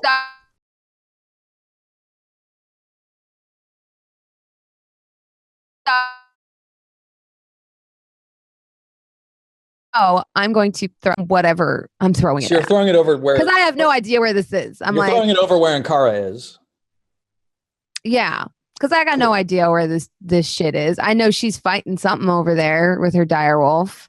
Yeah. So I'm just gonna chuck it and hope that it is, because it's been doing pretty well so far. Okay. So do I just roll my normal attack when I throw it? Yeah. I think you just roll your normal attack. Yeah. Okay. It's 1d20 plus your proficiency modifier. Is it within 20 feet or do I get disadvantage? Is it within 60? So you're aiming next to Ankara? Like in her direction, sort of like where I heard her snapping. She's near you, so you're not at disadvantage. You're well within your 20 feet. All right, I'm gonna check it. Cool, go for it. Yeah, there was nothing there. You missed. Oh, and now I have no shadow blade. Thanks for nothing. Ankara, what do you do? I just gonna dodge a shadow blade. Dodge a shadow blade and then try and bite this thing again, I guess. Okay, cool. You go leaping forwards and with what are you gonna do? Oh my god, are you kidding me? Next one. Yeah, roll that disadvantage. 14 or higher. Nailed it. Awesome. There's nothing in front of you, so you don't bite anything. What? But Aya, over by me anymore? behind you, This is insane. you feel this shadow's Why are you attack. doing this to me? Its claws slipping into your lungs, dealing you 12 necrotic damage, and then reducing your health by 1. Not health, reducing your strength by 1. And then from next to you, from your right, Aya, which is also the wall, you hear this voice saying, "You thought I would die like my brothers. You are a fool." And then it fades away behind you, Aya. Sarek, it's your turn. What do you do? I hear all that go down, and again, whoop, whoop, whoop, whoop, whoop, whoop, whoop, whoop, whoop. I want to Give me a attack him. perception test, Sarek. Yeah, I'm coming for you, you son of a gun. I'm coming for you, you son of a gun! It's right next to you, Sarek. It's right next to you. It's immediately on your right. What are you going to do? I use my rapier. I go, Awesome. "Ka-cha!" Yes. No, I don't. No, you don't. No, I don't. In fact, Armoros, are you still defending? You're not. I mean, mechanically speaking, there's no way to hone in on where this thing is. You could give me a perception check, and then we would see if you heard like someone fighting or flailing or like the voice of this thing, and that might help you identify, but not you. So in theory, generally someone could, but not. Then I'll continue to hold defense. Yeah. Okay, cool. Aya, how about you? You just heard this thing fade away through the wall and then pass behind you. Okay, well, I'm going to, because reading this, it says that when I throw my weapon for the spell's duration as a bonus action, I can recall it. Totally. So the blade goes whizzing past Ankara again as I go, and this time I'm going to chuck it in the direction I heard the voice a second I have totally never made you roll concentration. Oh, because I haven't been attacked since I had the Shadow Blade. None of them ever hit me. Yeah, there's just this last one. Did you 12 necrotic damage? To me? To you? Why did I think that was Ankara? To moi? what? Me? What? Wait, That was to you, Aya. You took 12 damage. What happened? I Are you didn't dead? reduce my health. I'm dead. Oh, good. I thought it was Ankara. No No. wonder I'm like all chill. No, I'm 0 hit pointed. You're I'm 0 done. HP. Okay, good. Roll a death saving throw for me, please, Aya. Wow, I guess I'm not recalling shit. I guess not. Okay, well that changes everything. I like how I'm just like living in a different planet. Ooh. very That's close one to that. failure. Yeah. All right. So that's it. Ankara. Yeah, I'm gonna roll for perception with advantage because I'm a wolf. Yes. What? Oh, wait. Yeah. With advantage. Okay. It's 20 feet behind you, 20 next to Sarek. Behind me, next to Sark. My speed is 50 feet, so I'm gonna turn around like an agile little wolf and attack it. Awesome. You go leaping over next to Sarek and savage it with your fangs. Hopefully. Hopeful fang savaging. I got bad news for you, but go ahead and roll. Yeah, unfortunately, this thing, like you savage in its general direction with your drooling maw, and it just sort of like shadow fades around your snout. Steven. Yes? Oh, I'm listening. It strikes at you, Ankara. Does a 21 hit you? Yeah, it does. Okay, cool. It deals you 6 necrotic damage. All right. And then reduces your wolfy strength by 3. And then let's see. Yeah, you both of you hear it say, "My brothers were fools, but you will all die here." And then it goes fading off into the distance. Sarek, this is your thing, so I'm going to give it to you. You know that it's moving away from you. You can take an attack of opportunity. Damn right. All right, let's do this. It's like still in range for rapier stuff, right? Or is it? All right, yeah. Let's go in on it. Unfortunately, with the disadvantage from being completely blind, you spear out with your rapier, but the creature has already departed. But that sucks. It's your turn, Sarek. Yeah, I want to again use my daredevil skills and try to fire off a shot from my my short bow at this guy. Just gonna string your rapier right into your bow and shoot it off. Shoot off go ahead distance. and give me another perception test to see if you can identify where it is. Sure. This is a 15 or higher, by the way. You nailed it. Absolutely. So you think you have a strong idea of where it is. Go ahead and fire. I don't. A 9, unfortunately, misses. Armoros? I mean, I guess I'll try the perception again, just in the off chance. Yeah, go for it. Still trying to zero in where it is. Mm-hmm. Armoros, it's right behind you. Second win is a bonus action, right? Like I can swing and then take a second win? Yes. I'm going to defensive stance and take second. No, I am going to feint attack it. Okay. And then my bonus action will be to second win, which is heal 1d10 plus my level, I think, right? It's definitely 1d10 plus something. Go ahead and do your feint attack, and I'll take a look at what's okay. So this is just a normal attack then, because it has advantage, but I don't have it because I don't. Right. You counter out the disadvantage. So 18. With an 18, you nail him. Roll your damage. 5 plus 1d8 for my last one. So it takes 10 damage. 10 damage. AKA it takes 5 damage, which I think is enough to kill it.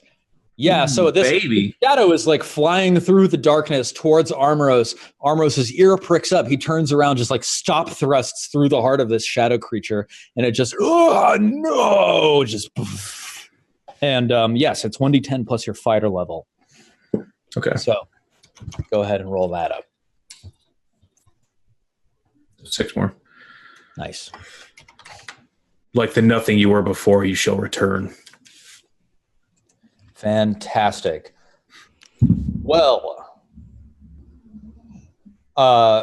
what's going to happen with Aya? Is anybody going to try and help her? Aya, I need you to roll a Can we hear her Yeah, soft do we cry? know? Like she's just whimpering somewhere pathetically on the floor. Can we locate on that? Unconsciously whimpering. I'm going to start groping the ground. I mean, I rolled a 9 on my death. Because Okay, cool. I mean, so that's 2 let's not even game this. Can we know that she's on the ground? I guess the wolf could be like barking or something. I was going to say, can I roll perception as a wolf with advantage, find her, and then go over to her and cast healing spirit on her? Yes, you can. Do you want to cast healing spirit or healing word? Well, let's do healing word just to bring her back in case. Okay. Other question though, as a wolf, is this just you peeing on her? No, I have to turn out of a wolf back into myself before I can cast healing word on her because concentration spells only work in animal form if you cast them before you shapeshift. But before you shapeshift. No, I'm not. Wait. No one's getting peed on. All right. Did your wolf had a flaming sword in its jaws? No, I used the flaming blade, and then when I decided to turn into a wolf on my next turn, it disappeared because I dropped concentration. Yeah. Okay. Shame. All right. Cool. I thought you were Sif. Roll your healing word. Sif is a good doge. Hold, please. Hold, please. Oh, and some of the chat's correct. So feigning attack is a bonus action, so I'll retain my second win, but I'll just use a couple of my hit dice, I guess. Oh yeah. So hang on.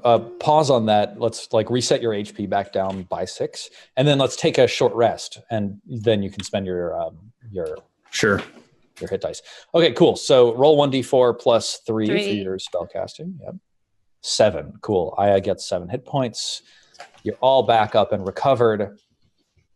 Well, hit dice are just the same roll though, right? So I should probably keep the 6 to be fair. Hit dice are actually better. Oh. No, hit dice are different. Hit dice are 1d10 plus your constitution modifier. Well, that's an entirely separate roll. Then I will go ahead and do that. It's 1d10 plus 11. So I wanted to ask, do you all want to short rest right here, or do you want to move forwards and then short rest? Move forwards and short rest, probably. Yeah, I don't know that we have an option to sit here. Get out of here. Yeah. Sure, cool. Okay, so you huddle back up, you cluster up, Kelsey calms down, and you shoulder to shoulder shuffle your way forwards. And let me tell you what you see when you move out of the darkness. Yes. Cool. So as you step forwards out of the darkness, you leave this pitch black darkness behind you, and all of a sudden, like all of the light sources that you're carrying, which of you are carrying light, by the way? Are any of you carrying light at the moment? I have a Maybe my lantern, but it produce is flame not is lit. gone. Yeah. So I think those of you who have dark vision, so Sarek and Ankara, the two of you can see all of a sudden, as if there were dim light, but in grayscale, you see this ring in front of you, like curving around in a circle. And sort of 15 feet in front of you, the passageway of the ring stretches to your left and to your right. It's 15 feet wide, so 15 feet in front of you, there's a dark pane of glass that separates the inner ring that you're on here from a recessed space below. You can see across through the empty space beyond the glass to the other side of this ring. You see it curving all the way around. And on the other side of the ring, you see a flickering yellow light moving slowly, walking to the left around the ring. Around this ring, there are, let's see, large, odd black stones that are like 5 feet by 5 feet set up and just sort of like inscribed with runes on all sides. And to your left and to your right, you actually can see small alcoves that look like they might, be spaces where you would go to like worship or, make a prayer or, maybe store a particular item or something like that. So let's see, I'll actually bring you all over to this scene. Now that you've stepped out of the darkness, this is what you see. I can see. Those are the yellow lights. That's the yellow light that's moving. Over here is where the yellow light is. Way up here. Okay. Yeah, and I think we should take a 5-minute break.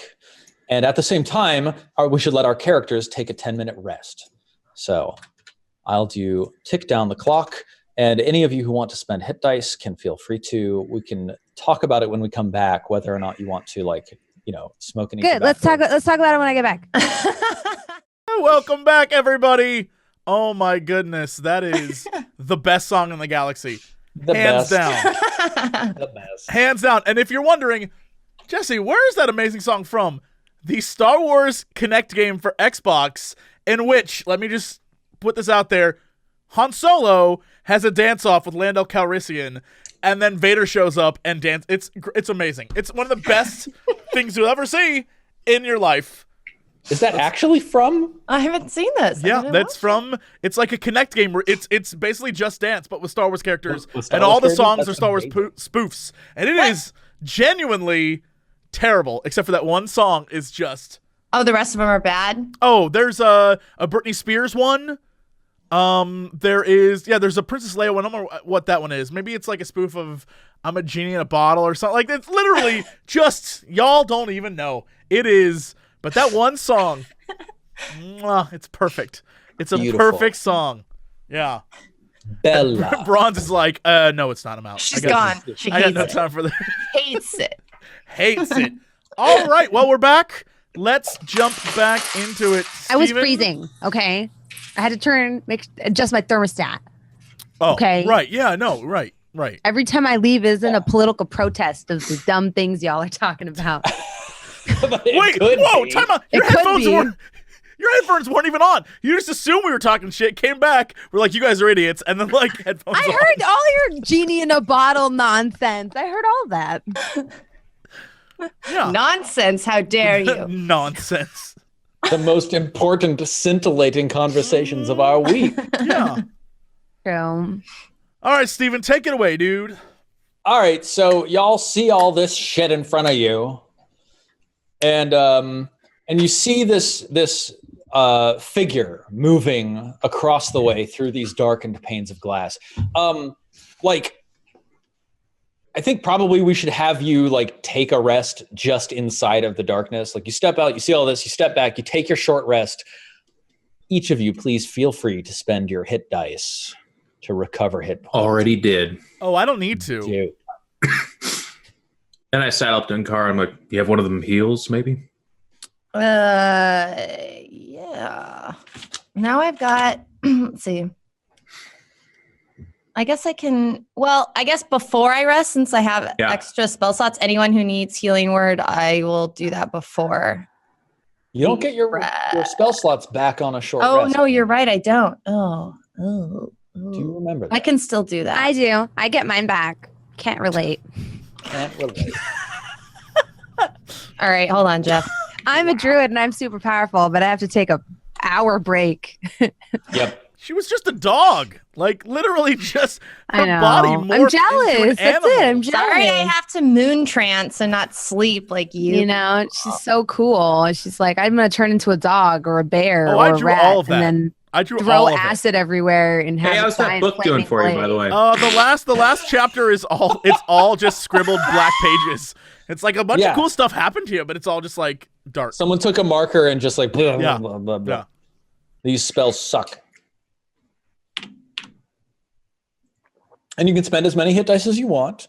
And reminder,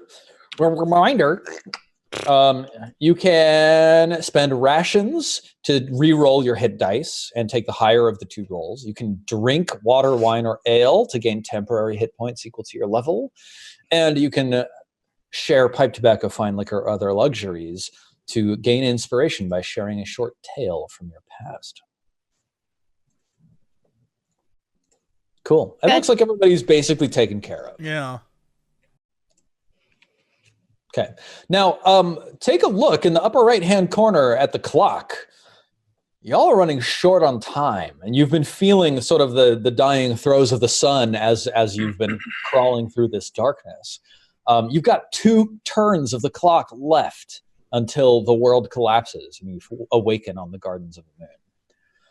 So, yes, in front of you, you see this 15-foot wide ring stretching to the right and the left. There are all these alcoves all around the outside, and each of these thick stone blocks is like an obsidian block of stone with runes and sigils carved on the side. In the center, there's this smoky ring of darkened glass, and across the other side, you see this lantern light or faint flickering yellow light sort of moving off to the left.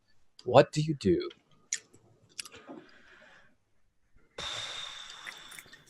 Kelsey is just stricken with horror. He's sort of moaning in the back of the group. Oh, It's moving. So it's technically moving counterclockwise then. Correct. It's moving counterclockwise. Well, And you said that there's like glass in front of us, in front of this like orange area. Yeah, so that like you're saying? just immediately here, 15 feet in front of you, there's Yeah. a darkened pane of glass that stretches from about knee height to ceiling height. Okay. There's like a lip, and then that darkened area, orange or maybe brown, whatever color it looks like to you, that's the area far below. So there's empty space that you're seeing Got it. across. Okay. And then through the glass on the other side, which is how you're able to see this flickering light. and Can I? Oh, go ahead, Jesse. I was wondering if we can see down into that hole at all. Or Yeah, is do it you like- want to step up and take a look down, Jesse? Sure. Yes. Very much. Cool. Go ahead and move yourself where you want to be. Yeah. Like right there, Z's. Cool. So you see, first of all, I'm tracking the positioning of this light on the other side. Sure. So there's a 1, 2, 3, just as you've moved. It's now at about the 11 o'clock position. Okay. And yeah, you're looking down through this hole, and you see that the floor far below, it's like 80 or even 100 feet down, is faintly lit with dim red orbs, and you can see hunched over shapes in black, like 30 or 40 people down there in a circle around a central podium upon which a person stands, arms upraised, and like crackling energies in sort of a semicircular dome atop of this person in the center of the dome. And from down there is where this chorus of voices, this wailing and threnody is arising out of the center of this pit. By the way, immediately to your right, Jesse, over here, you can see that this little lightened square is actually where the glass has been shattered. Oh. And there's no pane between you and the air. I turn around and tell everyone, I'm like, there's a cult down there. Like a real Kelsey cult. turns. I wanna Kelsey just see. turns and walks back into the darkness. I run up to look at the cult. Cool. Go ahead and move yourself where you want to be. Yeah, that's awesome. Yeah, you see the same thing. I just like watch Kelsey leave, and I'm like, he's going to miss out. Can we tell what they're chanting, Steven? Give me a perception check first. I think this is going to be a multi-stage test. First to see if you can make out the words that they're using, and the second to see if you can understand. So like there's like wailing, and different people are chanting different things at different times, and actually it's just kind of a wall of sound that's rising up out of this pit right now, so you can't really make out what's being done. I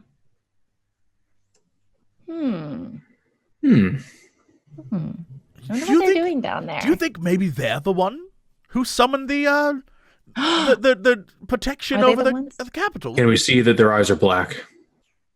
You can't see their eyes. They're all like hunched over, like pronating themselves, like pressing their faces to the ground. No burn marks or anything that we can see? No. We've got. It's far below. Like it's quite odd. We've got to get it's down quite there. far. It's quite dim. It's hard to see. Whatever's down there, it's definitely answers. Yeah, but I'd the like to question go could meet be- those people. Well, anyways. Jesse, you see this lantern light across the way make it to about the 10 o'clock position, and then it turns and it starts retreating back towards the 11 o'clock, moving clockwise now. Can I ask you a question? On the map, there is a bunch of oopy bloopies. What are those? Yeah. Is that the light, just symbolizing the light? Are you talking about these ones over here? Yes, this right Yeah. here that I'm pinging. Yeah. Let me see. What is that How exactly? far- What is that goop? That's within the range of your dark vision. And so, Jesse, you can see that you're very clearly underground, and the wall collapsed in, and actually it impacted a bunch of the glass over here and shattered all of that glass. But there's this wall of rubble in the middle of the... So that's why that pathway. dude turned around. Ah. Oh, okay. Mm. Huh. You're gonna hear Aya like tap her foot impatiently, and getting up from where I was resting by the fire, be like, "We have to move quickly, and find a brazier. Otherwise, we'll have to probably go through that gauntlet again. I don't know if those things will come back when we come back." Oh, yes, indeed. So, should we go to the right then? If we I go mean- to the right, we'll encounter the light. Right.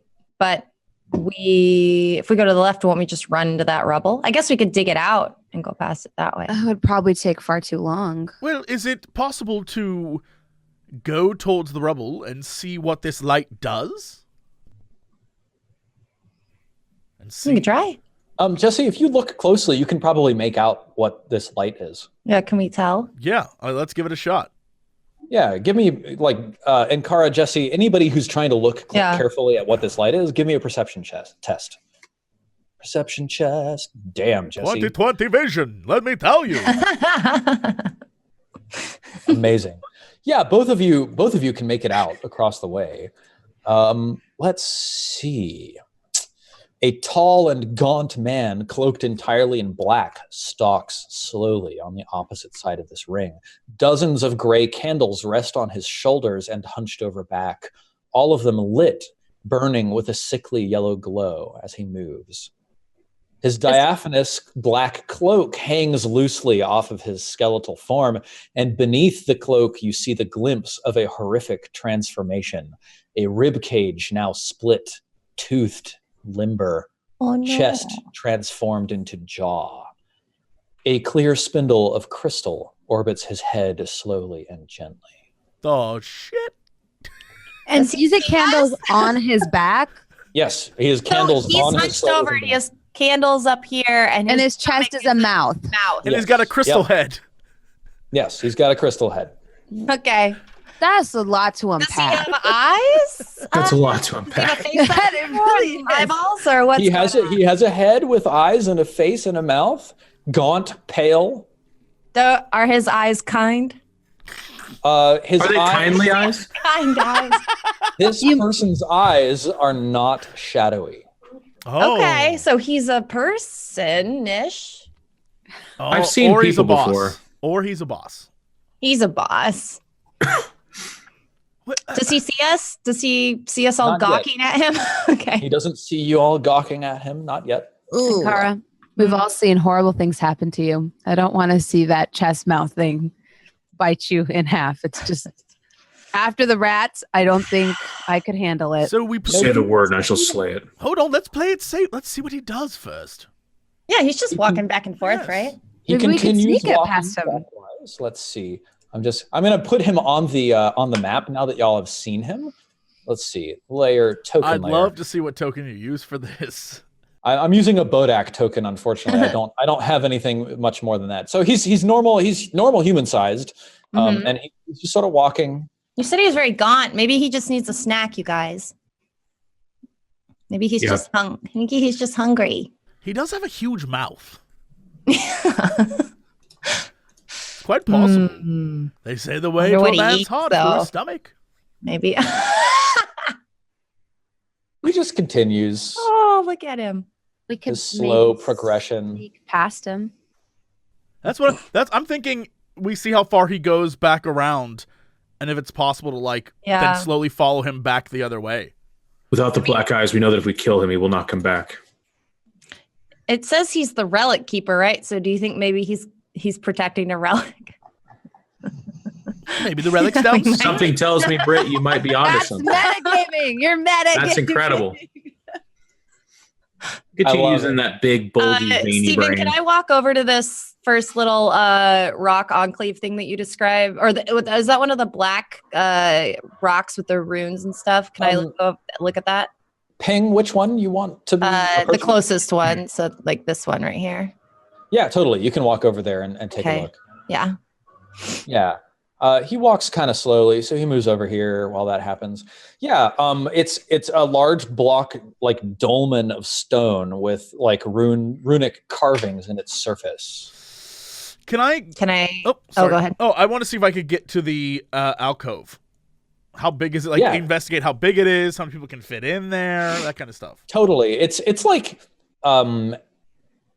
it's about this big. It's like 8 feet in diameter. You could probably fit all of you in there if you squeezed. It's not like a fighting style space, but there's space in there. Let me tell you what you see in here. Oh yeah. So in the center of this room, on a pedestal, enclosed in a ring of glowing runes on the floor, there is a potion, like a flask, a crystal flask, stoppered with a small lead stopper carved in the shape of a serpent's head. And it's a thick blue potion. Guys, there's a potion over here. Come, Maybe de-rune we it. can talk to him since you guys think he's gentle or intelligent. You seem Maybe to we have a can- way with words. Maybe you should go talk to him. I don't believe any of this to be Okay. true. No. Fine. No. No, I mean, okay, let's do it this way, Amros. Let's have you and Sarek get into position, maybe behind some of those alcoves or in those alcoves over there. I'll talk to him. Either things go terrible and you fly in and flank him and catch him unawares, and I prove to be a good distraction, or he is friendly and he just lets us walk through so we can reach the next brazier and not have to go through this again. A decent plan, except I will be next to you and the others can flank. Okay. Otherwise, you are going I've to been die. showing Cara my book. Oh, and Cara, come here. There's so much. You've missed all our last adventures. I have so much in here. It's amazing. And Cara, be careful. He's lustful for you. I can charm him. I can try to I have a charm. friend. Just get him You've to. already charmed Sarek. I'm trying to tell you to dial it back. Look at my drugs are getting better. Yeah, this person is still walking around. Just keep drawing your breasts bigger and bigger with I each know day. my boobs aren't discs anymore. They're used. They're with dots used. on I'm them. learning. I've seen It's more very good. boobies. It's very. He's good. When did very you have the close. time? to transiting the surface of the glass and being able to be like in direct line of sight of you all. Okay. The plan is taking shape with our opinions or not. You guys Okay. go into flanking, try to be sneaky. I'll be along her side. Okay, I'm so gonna cast. If we're doing this, I'm gonna cast that. It was one of my options for my cantrip, so I'm gonna grab that. And Cool. yeah, but this actually kind of move. plays into my character a little bit because I think it's like it's supposed to be like, oh, you're applying makeup or something like that. I think that's what it's supposed to be in the book. I don't remember. It might have been a different spell, but for Aya, this involves putting on her showmanship getup. So out of nowhere, you see a big gold turban kind of just like pop onto my head, a big curly Q mustache, and like golden robes. And I shall proceed to impress upon this man my importance. Yeah, awesome. You gain advantage on charisma check towards it for the duration. Mhm. Okay. Wow. Jeez. How am I going to handle this? I'm looking at your core sheet here. Just to Ask myself that every day. Mhm. I start drawing this get up because it is incredible. Yeah. impressive. Yeah. This is my give fooling me- villagers getup. Give me a charisma saving throw, and you have advantage on this. Okay. And move yourself where you want to be, by the way. Okay. I'm right alongside her. I can't really see stuff here, but Sure. Cool. I'm just next to her. So I guess I'll move up here. Yeah. Awesome. And Armoros, you're up next to Yes, Aya. please. Fantastic. Okay. Yeah. This person, he stops and like, now that you see him in person, like direct line of sight, he is truly like unsettling.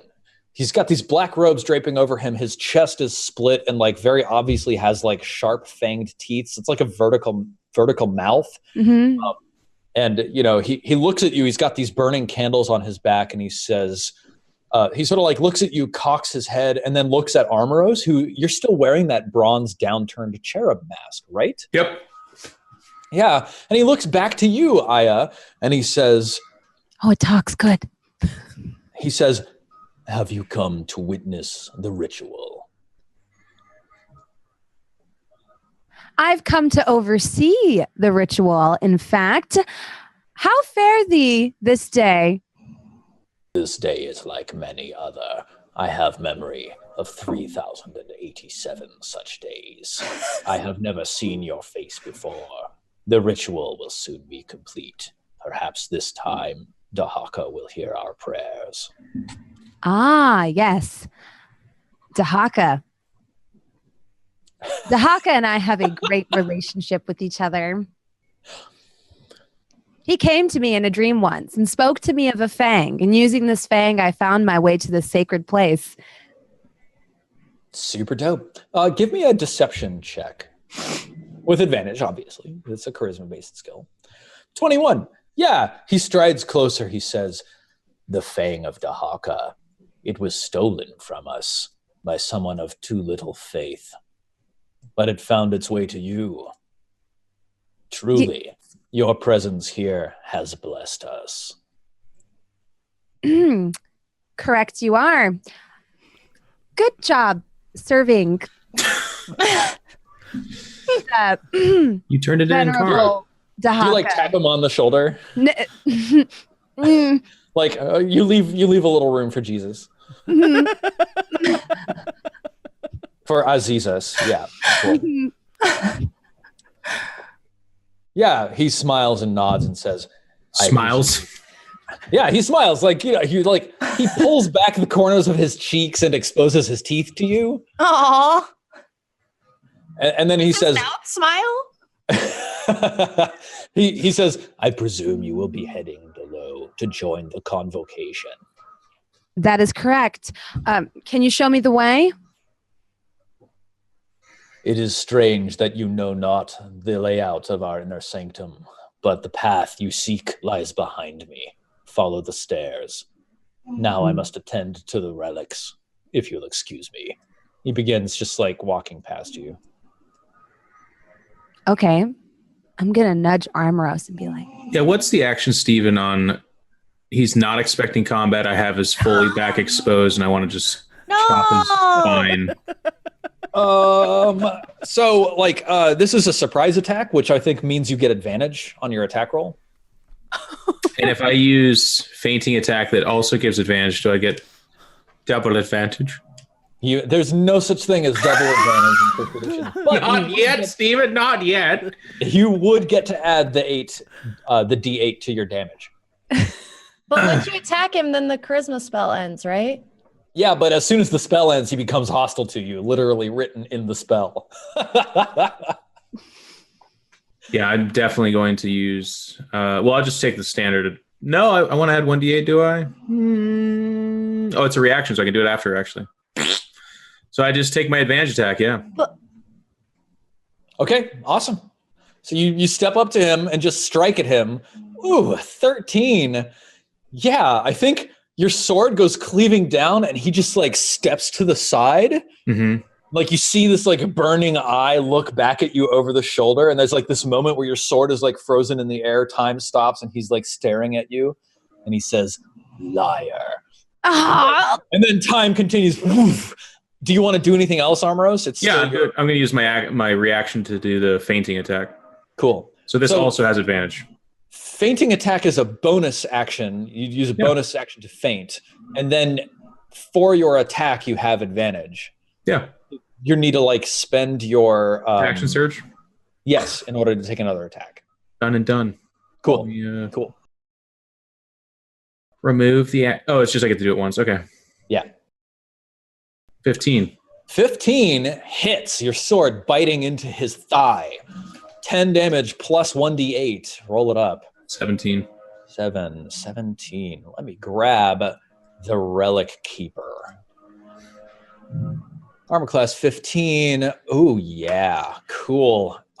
So your sword bites into his flesh, and it's like dry and hard, and you can tell that your attack doesn't do as much damage to him as you were expecting. Great. I'm excited, Stephen, for that part of the game we get to where my damage actually does as much damage as you expected. Yeah. Right now, it's the tank. My job's just kind of run up to people and die and then hit them effectively. This guy, holy shit, this guy. So you did 15, huh? Okay. Did I just do -1? Yeah, but it's... oh my God. That's couldn't have waited till we found the brazier, huh? Nothing. There we go. My intelligence, my wisdom is -2. My intelligence is -1. God damn it. You guys are in a flanking position. He understood this to be a secret attack. So totally When fair. Happens, Aya's just like to Armoros. I mean, to be fair, Foolish child. the only option here was for I'm gonna walk away. What do you the mean? only option here was for him to attack you or you to attack him. So I think this was a good outcome. Cool. Everybody roll for initiative, please. Is this like one of those things where Ankara and I mean, we like got a free come attack. from around the corner like, what's going on, everyone? I'm really glad I popped over into that. Oh, I didn't click my token. Do we need to? sorry, Steven, 17 for me. I didn't click the token either. That is no problem. I've got y'all 17 and 5.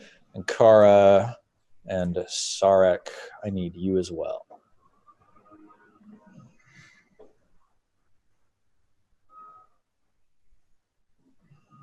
$15. Very cool. All right. Let's go back. Armoros, you get the drop. You are the fastest actor here. What do you do?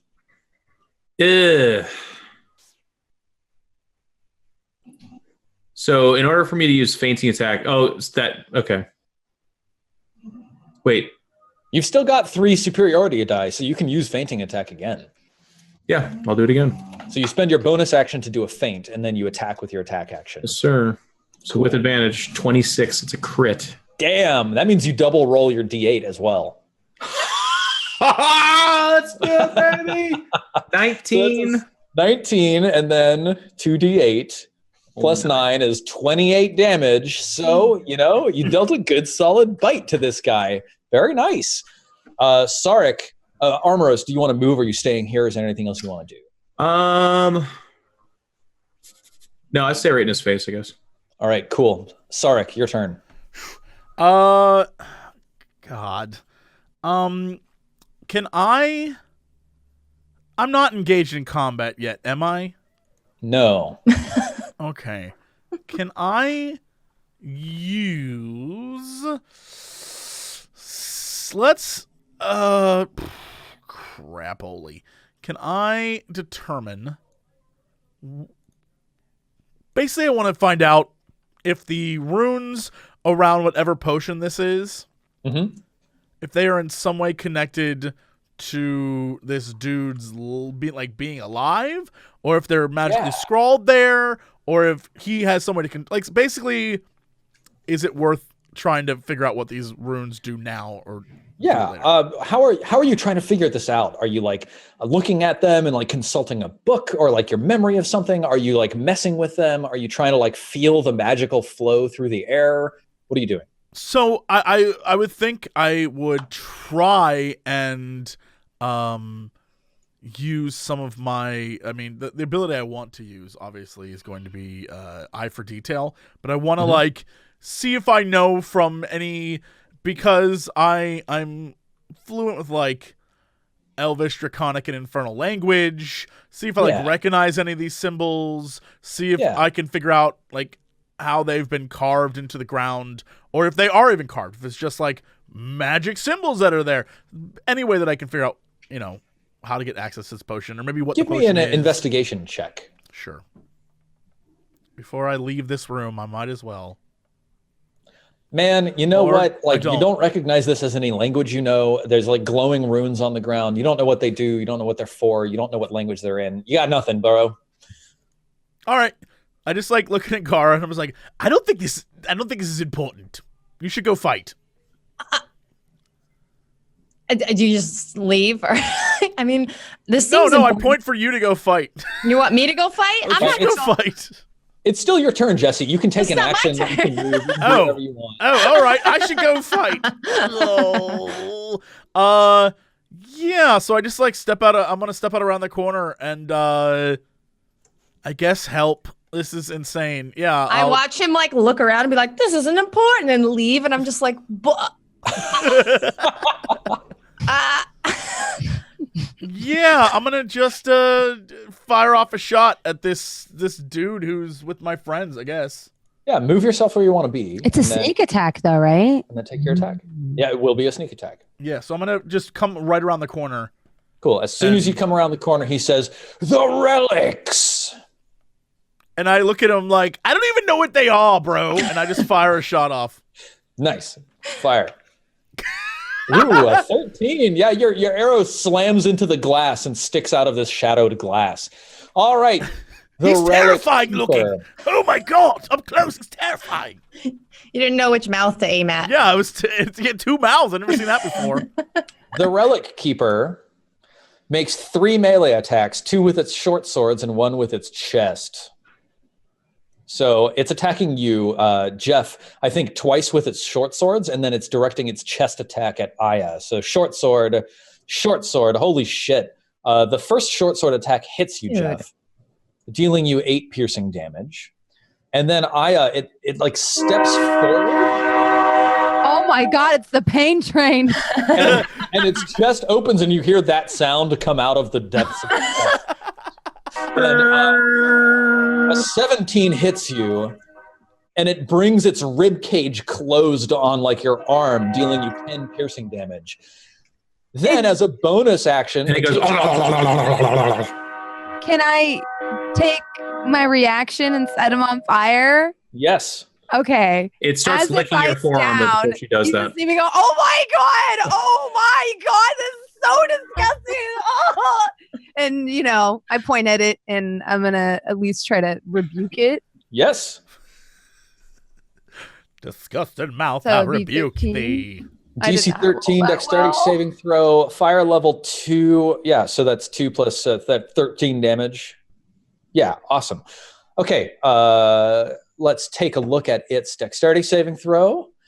It got an 8 on its dexterity saving throw. So you see fire just erupt and wreath this guy. And then it fades out, and you can see that the fire didn't touch him. And he just sort of smiles with both mouths. And then he takes the disengage action with his cunning action. And then he dashes towards you, Sarah. Really hope you didn't want to use that flaming blade because apparently it ain't going to do jack shit. And Can Kara, you describe the dash this old man does? Is it like an anime dash? Like, how does he put his hands together? Yes. How does he dash? Yes, he's all hunched over, so he pulls out 2 short swords, one in each hand, and they're like wickedly curved blades of obsidian. Dying. He just, like, leans forwards and runs with his short swords back, running in direction of You ever Sarah. seen The Witch, Jesse? Yes. You know that scene where the witch lady is sucking at the teat of the goat? Yes. I'm Imagine that very shuffling aware of across what the you're floor. referring to. Yeah, Oh yeah. my All right. God. Sure.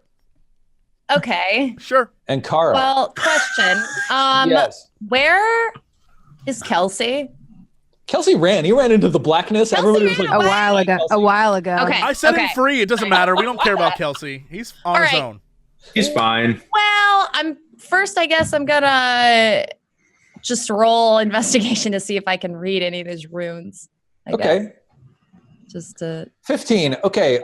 You would you recognize that these runes are in a protective circle around this pedestal, Mhm. but you also know from your specialized knowledge as a druid, you would be better served considering what your knowledge of Arcana has to say.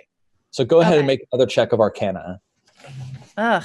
Yeah. Unfortunately, like you just don't really know what these runes are here or doing or saying. I'm just or panicked because a giant 2-mouthed man is rumbling towards me. All right. yes, with 2 Well- obsidian short swords and his back is covered in candles. Ooh, yikes. Okay. Well, isn't a great situation for me, is it? I could do that. I don't want to do that now. I'm gonna try to charm this guy. Try to get him to chill out for just a second. Does charm person work on a target that is hostile to you? I mean, it says that just says you attempt to charm a humanoid you see within range. Okay, then go for it. All right. So I just need to roll 1d20 plus 5 again, and then it's let's see. It must has make a wisdom saving throw. And it has advantage if you or your companions are fighting it. So, Okay. Well, this might be a terrible idea, but whatever. Oh, Eric, is that right? Did I do that so right? you don't actually need to roll. I don't have to roll for it? The Oh. target that presses. Oh, it just But has go to ahead. save. Okay.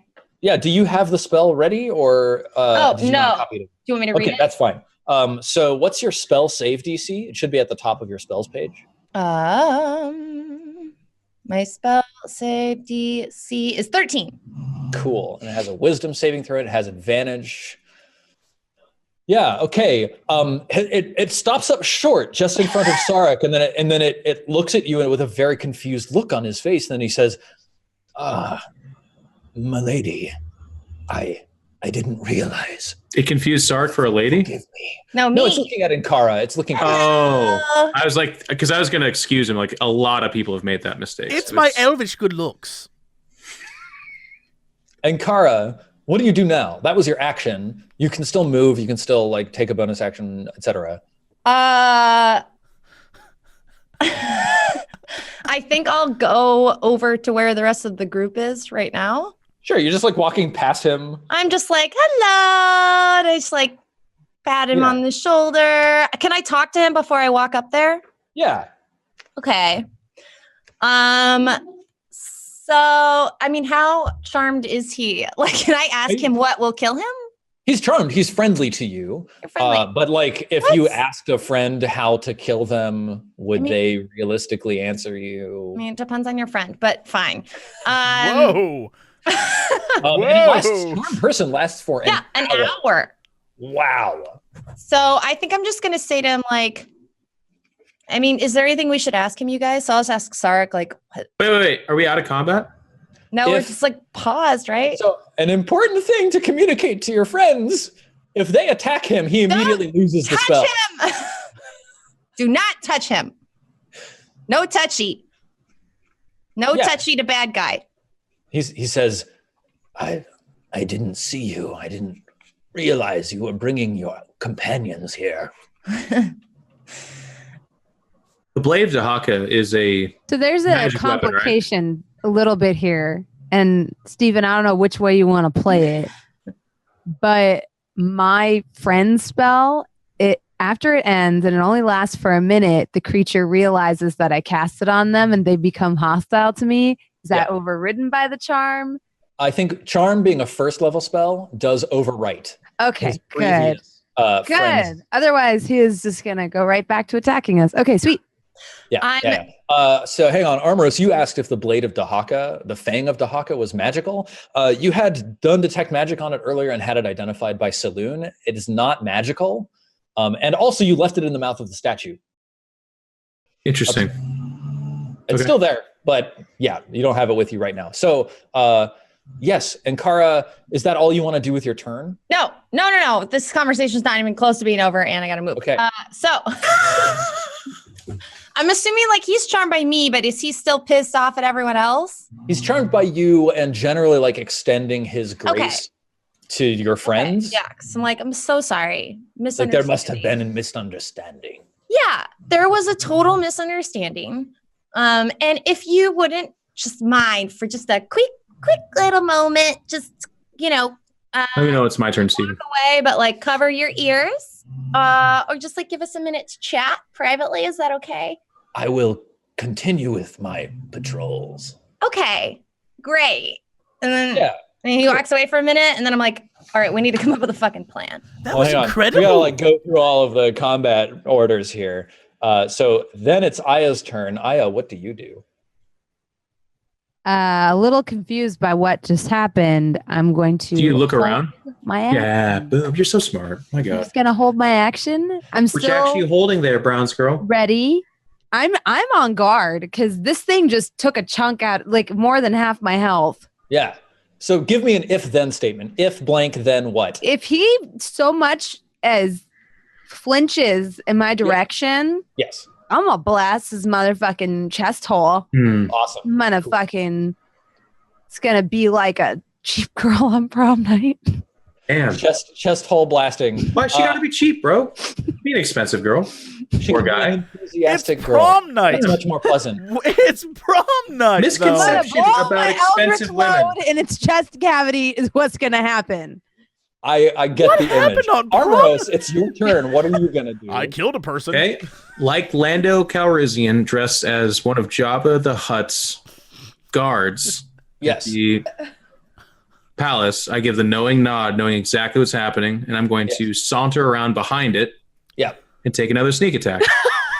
What? No. Go ahead and move yourself where you want to be, Jeff. I can't. I don't know where any of the tokens or anything. My screen's very cluttered. Did that All right. center you on top of the tokens? I mostly needed to move so I could there it is. cast my healing spirit, because I think the best thing I can do in this game is just in this battle is heal you guys. Yeah, I just walk behind it. But I'm purposely trying to stay outside of its purview. Like if it's friendly, then I want to get behind it and take a sneak attack. Feelings are going to be really hurt when it realizes I lied. Yeah. I feel real bad about that. Can I take the go attack? ahead. You've got your surprise attack. You've got Sorry, you advantage. didn't even get a chance to get away. 23. 23. You nail it with your black longsword. 12 damage. Nice. Sorry, Jesse. I was trying to help. Okay, it immediately roars. I've been betrayed. No, I wasn't trying to. Twice in one day. Well, hang on. My bonus action is I'll expend another spirity die and do a He's just a man. fainting attack. With a Okay, mouth so- Oh, no, that's right. I'm doing it wrong. That you declare that as the action, then you get your normal Yes. attack. Yeah. So no, You then gotta I'll do just that's my bonus action. I can't do anything. I just stay in its face. Yeah, I don't think you have another bonus action trigger. No, so. you're right. Yep. Okay, Sarek, it's your turn. This thing is like infuriated in front of you. It will not be deceived again. Can I use a cunning action to disengage and hide? You can disengage, and Yeah. that lets you move, and then you I have. feel like you your guys do so much weird shit until I get knocked unconscious, and you're like, "Well, I guess we got to kill him now," and then you kill him, and If everyone can get away everything from up him. until then is like force multipliers, healing, fighting. Nah, I want to tie its shoes, Steven. Is it wearing cobbled Velcro shoes? It's wearing. And then Jeff dies. They're like, fuck it. Let's pull our weapons out and start killing it. Everyone get away from him. Get away from him. Yeah, no, I want to I can't entangle him if you don't get away from him. I want to be like, no, I don't even know these people, dog. I'm just gonna pew, and get out. Okay, so you disengage and then move. Go ahead and move yourself where you want to be, and then roll me a hide check. Yeah, I want to get yoink. There. Yep, cool. And then roll stealth. Roll for stealth. Cool. Yeah, you're super hidden. All right, Relic Keeper turn. Relic Keeper turns around, and its eyes are just burning with fury at you, Sarek. So its sword bites you. Not Sarek, you mean me, but yeah. I do mean Armoros, yes. I was about to say. And its swords both miss you, but its chest bite hits, dealing you 8 piercing damage with a chest jaw. So hang on, I've got some options here because I could use my reaction once per turn or whatever. Yeah. Riposte. I can riposte or I can parry, actually. Cool. I can reduce the damage by the 1d8. So I will riposte because I think I'm okay to take this damage right now. Cool. So that is, I just take a normal attack when they miss. And if I do it if I hit you, I get to add the 1d8. Yes. 25. Damn, son. So this is the first short sword that misses you. You just stab him in the chest for 10 damage. In Not the mouth? No, for 13. 13 damage. Nice. As soon as that happens, can I use my readied action to try to buy Armoros an attack of opportunity potentially? I don't think anything you just get to make your attack. Well, if Dissonant Whispers hits, then he'll be forced to move, and then Armoros could jab at him again. So seeing an opening and being ready, I'm going to hit it with Dissonant Whispers. Absolutely. And the Whispers are just going to be like, you are nothing. Your service has been judged and been found wanting. Something like that. But in a snaky voice. I might cast it at level 2. So this is 14 psychic damage, wisdom saving throw for half damage. Yeah. Yeah. I really want it to fail, though, because then it has to move. Very cool. Okay, let's see that wisdom saving throw. Might not work, though, because I've already taken my reaction, I guess, right? Yes, actually. Yeah, you only get one reaction. Oh, so you couldn't stab it again? Can she just make a normal attack then? Because I don't get a reaction against it.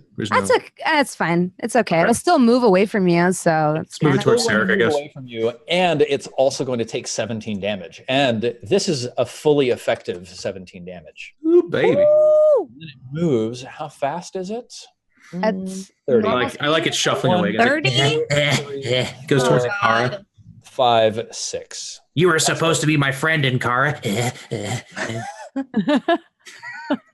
All right, I wanted to be Ankara. friends with it. Get in my mouth belly. Aww. Ankara, it's your turn, and Aya, you're Wait, next. does it, when it passes by Sarek, can Sarek Yes. hit it? Sarek can See, hit it it. still worked. Sarek, you have advantage, and that gives you sneak attack. Ooh. Stab it while it runs fast. Yeah. Oh man, you miss. I just no, missed him. You were in hiding. You were supposed to bring balance to the force. You had no expectation that this freaky thing would come running past you. You pull out your rapier, and then you try to string it onto your bow, and then you're like, "What? Okay, Yeah. awesome." He's gone. And Kara, you're up now. All right. Aya, you're next. What do you do? Wow. Shit. 10 out of 10. What can I do? What can I do?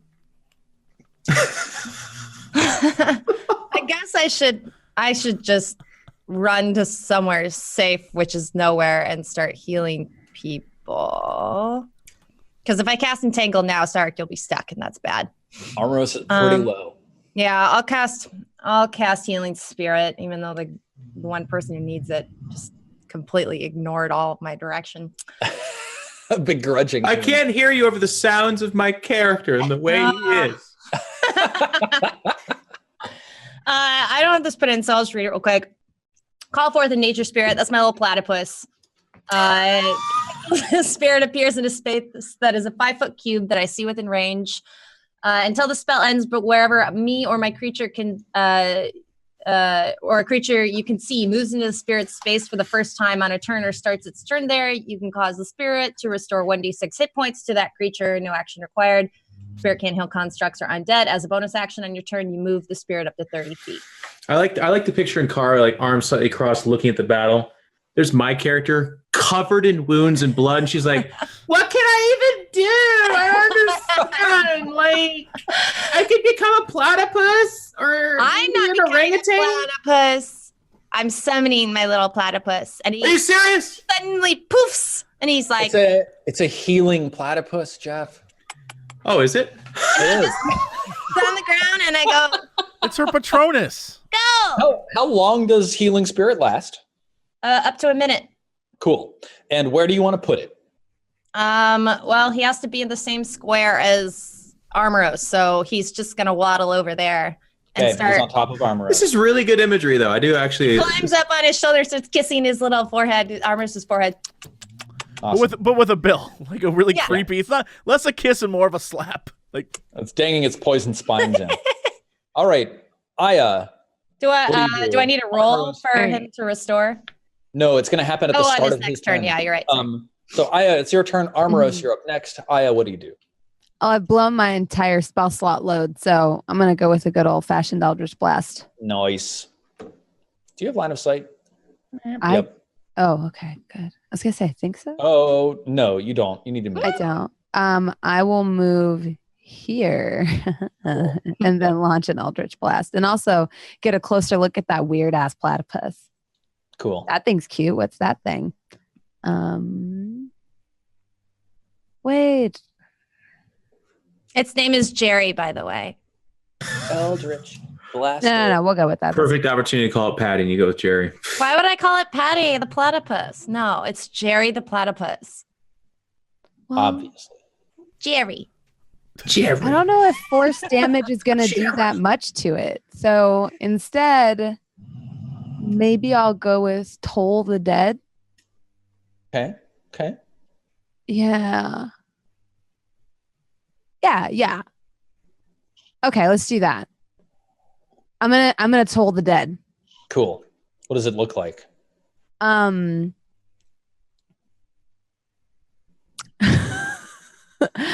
didn't think this through.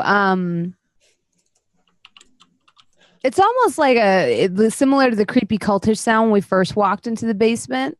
It's kind of similar to that, but not to Dehaka, because screw that dude, but to my homeboy. Cool. And then it deals. It must succeed on a wisdom saving throw or take. We already know it's not that wise because it's. What's your spell save throw modifier? 13. Save throw DC. Okay, wisdom saving throw. Got it. Oh my god. Okay, never mind. And takes no damage. Armoros, it's your turn. Sarek, you're next. What do you do, Armoros? I will. I mean. Oh, by the way, Armoros, roll 1d6 to recover hit points from standing in this healing spirit square. Fuck yeah, dude. 6 whole heal points here. There you go. How beat up does the guy look? Not. Sick. That's awesome. I will take a normal attack. I still haven't used my second wind, actually, have I? Now I have not. No.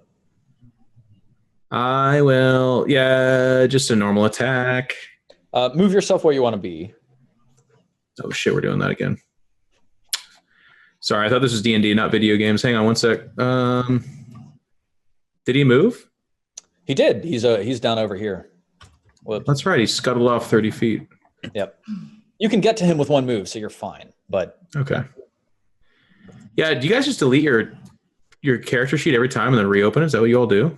Because otherwise, it's just locked onto my screen. It's fucking gigantic. If you open your character sheet and then you double click on the top of it, it disappears into a little see-through thing that sits on your desktop. I just pop it out into a separate tab. Yeah. You can pop it out. Oh, if you hit that pop-out thing, oh my God, I can put it on another screen. You guys have just changed my whole Roll20 life. Right? So glad I asked this question and I'm worthless. Thank you. Okay, so I move over here. Dope. And then I shall... What? Oh, wait. Oh, the healing ward. Yeah. No. Because you can move the healing spirit up to 30 feet as a bonus action. So you can move it back on top of Jeff. And also Jeff already got the healing. I was going to say he just needs to roll it. I did. He already did. He got a 6. Oh, okay. I got it. Super dope. Sorry. Good. I was talking about Jerry's hats and I chat. only have one more dice, so I'm kind of sorry. It's taking a minute to think. I'm going to hold defensive stance actually on it. I'm going to go over to it. Okay. Defensive stance, right in its face. Right in its face, gullet. Sark, it's you, then the Relic Keeper, and then Ankara, you're on tap. Hey, wait, can I actually, as like my main action, defensive stance, secondary action, can I antagonize it? Is that a thing? I want it to attack me. Check. Well, I want to use, hang on, let's look at my best roll here. I'm going to use strength. So I'm just going to flex on him, Steven. Is that cool? If I just... Yeah, roll a strength check. No, you're being too nice. 21. I wasn't going to do anything. I know. Yeah, absolutely. You rock up. Do you say anything to him or what? How do you intimidate? I know what Jeff would say. I'm trying to think what his character would walk up and be like, a mouth for a chest doesn't even make sense. You just see this fury ignite in his eyes. Oh. Yeah. Sarek, what do you do? I'm gonna take a shot off on this guy and then try to cunning action back behind the blocks, like over here when I'm done. Yeah, dope. Roll your shot. You got a 9, which unfortunately was not. Oh wait, you were hidden. He didn't see you. You had advantage. You got a 22. Literally, you rolled a 21 on your stealth earlier. He had no idea you were there. Yep. You deal 9 piercing damage, and also you do sneak attack, which is 2d. 9 plus 4 is 13. Nice. Not too shabby. There you go. All right, Relic Keeper time. He turns to you, Armros. He says, "This chest was a gift of the great Dehaka. You are not worthy to gaze upon its magnificence."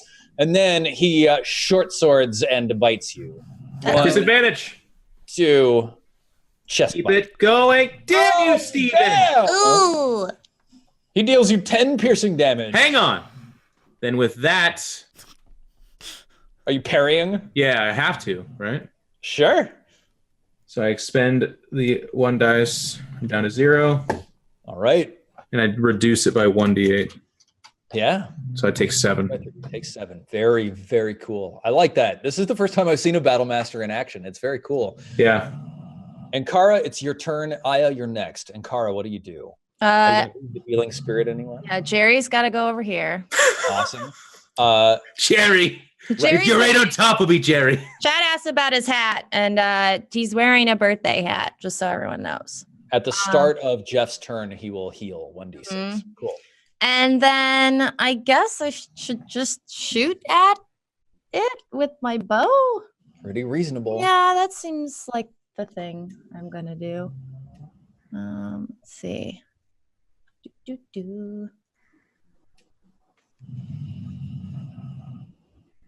Nice. Nailed him. All right. For 7 piercing damage. Not bad at all. All right, cool. Aya, your turn. Armoros, you're next. Aya, what do you do? I'm gonna go ahead and I'm tapped out. So I'll use my Eldritch Blast this time. Okay. Do you have line of sight from where you are? I moved. Yeah, you do. You're fine. Okay. Cool. Yep. Cool. 17 hits. Roll your damage. 12 force damage. Fortunately for you, you can tell this creature is taking the full effect of your force damage. Okay, because it shrugged off the fire and I was getting scared. Okay, good. All right, Armoros, it's your turn. Sarek, you're on tap. All right, so I heal 1d6. Yes. Correct. Cool, so I gain 4. Not too shabby. Up to 11. I still have my action surge. I'm out of dice, so I'm going to... I guess I'm going to attack it, and just to be clear, with the intention of then action surging to a defensive stance. Okay, cool. You could also second wind, I think. Oh, okay, cool. Because that is a bonus action. So it's 2 actions and a bonus action. What I get? Okay. Yep, totally. So here's the normal attack. 23 hits. Nail him. 6 damage. All right. And then I will action surge, which it's my once per thing. I will defensive stance, and then I will second wind as my bonus action. Awesome. 1d10 plus fighter level. Yep, 1d10 plus 3. Damn it, dude. 6. What the 17 again? A little bit. Not bad. Sarek, your turn. The Relic Keeper's after you. And then I think we're going to have to call it for the night and pick up next time in the middle of the battle. Kill it. It won't be the middle of the battle. It's super dead. Me kill it? It's impossible. There's a lot of health. Just nuke him with one hit. One arrow through the eyeball. Be like Lego Lost and just like put 3 arrows Lego Lost? in your bow. Okay, I want to do I'm assuming that you were doing the excellent roguey thing of hiding with your cunning action when you got around there. Yeah, that's what I was going around back to the other side of the thing. Test for me. Sure. Oh yeah, nailed it. You're looking to beat a passive perception of a 12, so you're totally fine. Yeah. Can I do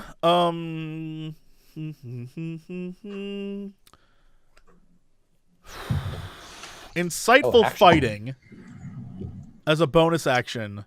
Yes. I want to make a wisdom check against a creature that isn't incapacitated. It's contested with the target's charisma.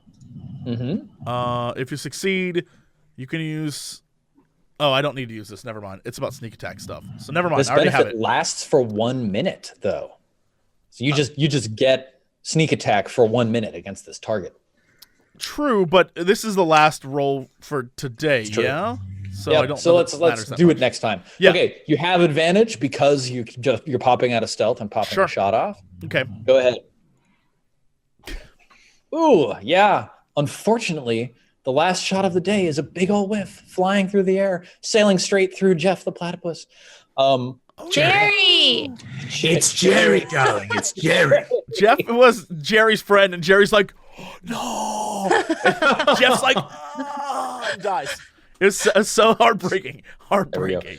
All right, awesome, super cool. Let's do quick shout outs and let y'all go. We do have to head off so that we can let our folks head to their next things. So thank you all for an awesome show tonight. I can't wait to see what happens and how we decide to play this out. So, oh my goodness. Jesse, take it away. Yeah, thank you so much for watching. I saw a bunch of new faces today. Thank you guys for tuning in. Let's go around this little square here, or rectangle, or whatever this is, and we'll start with Jeff. How's it going, dude? Talk to us about what's happening this week for you.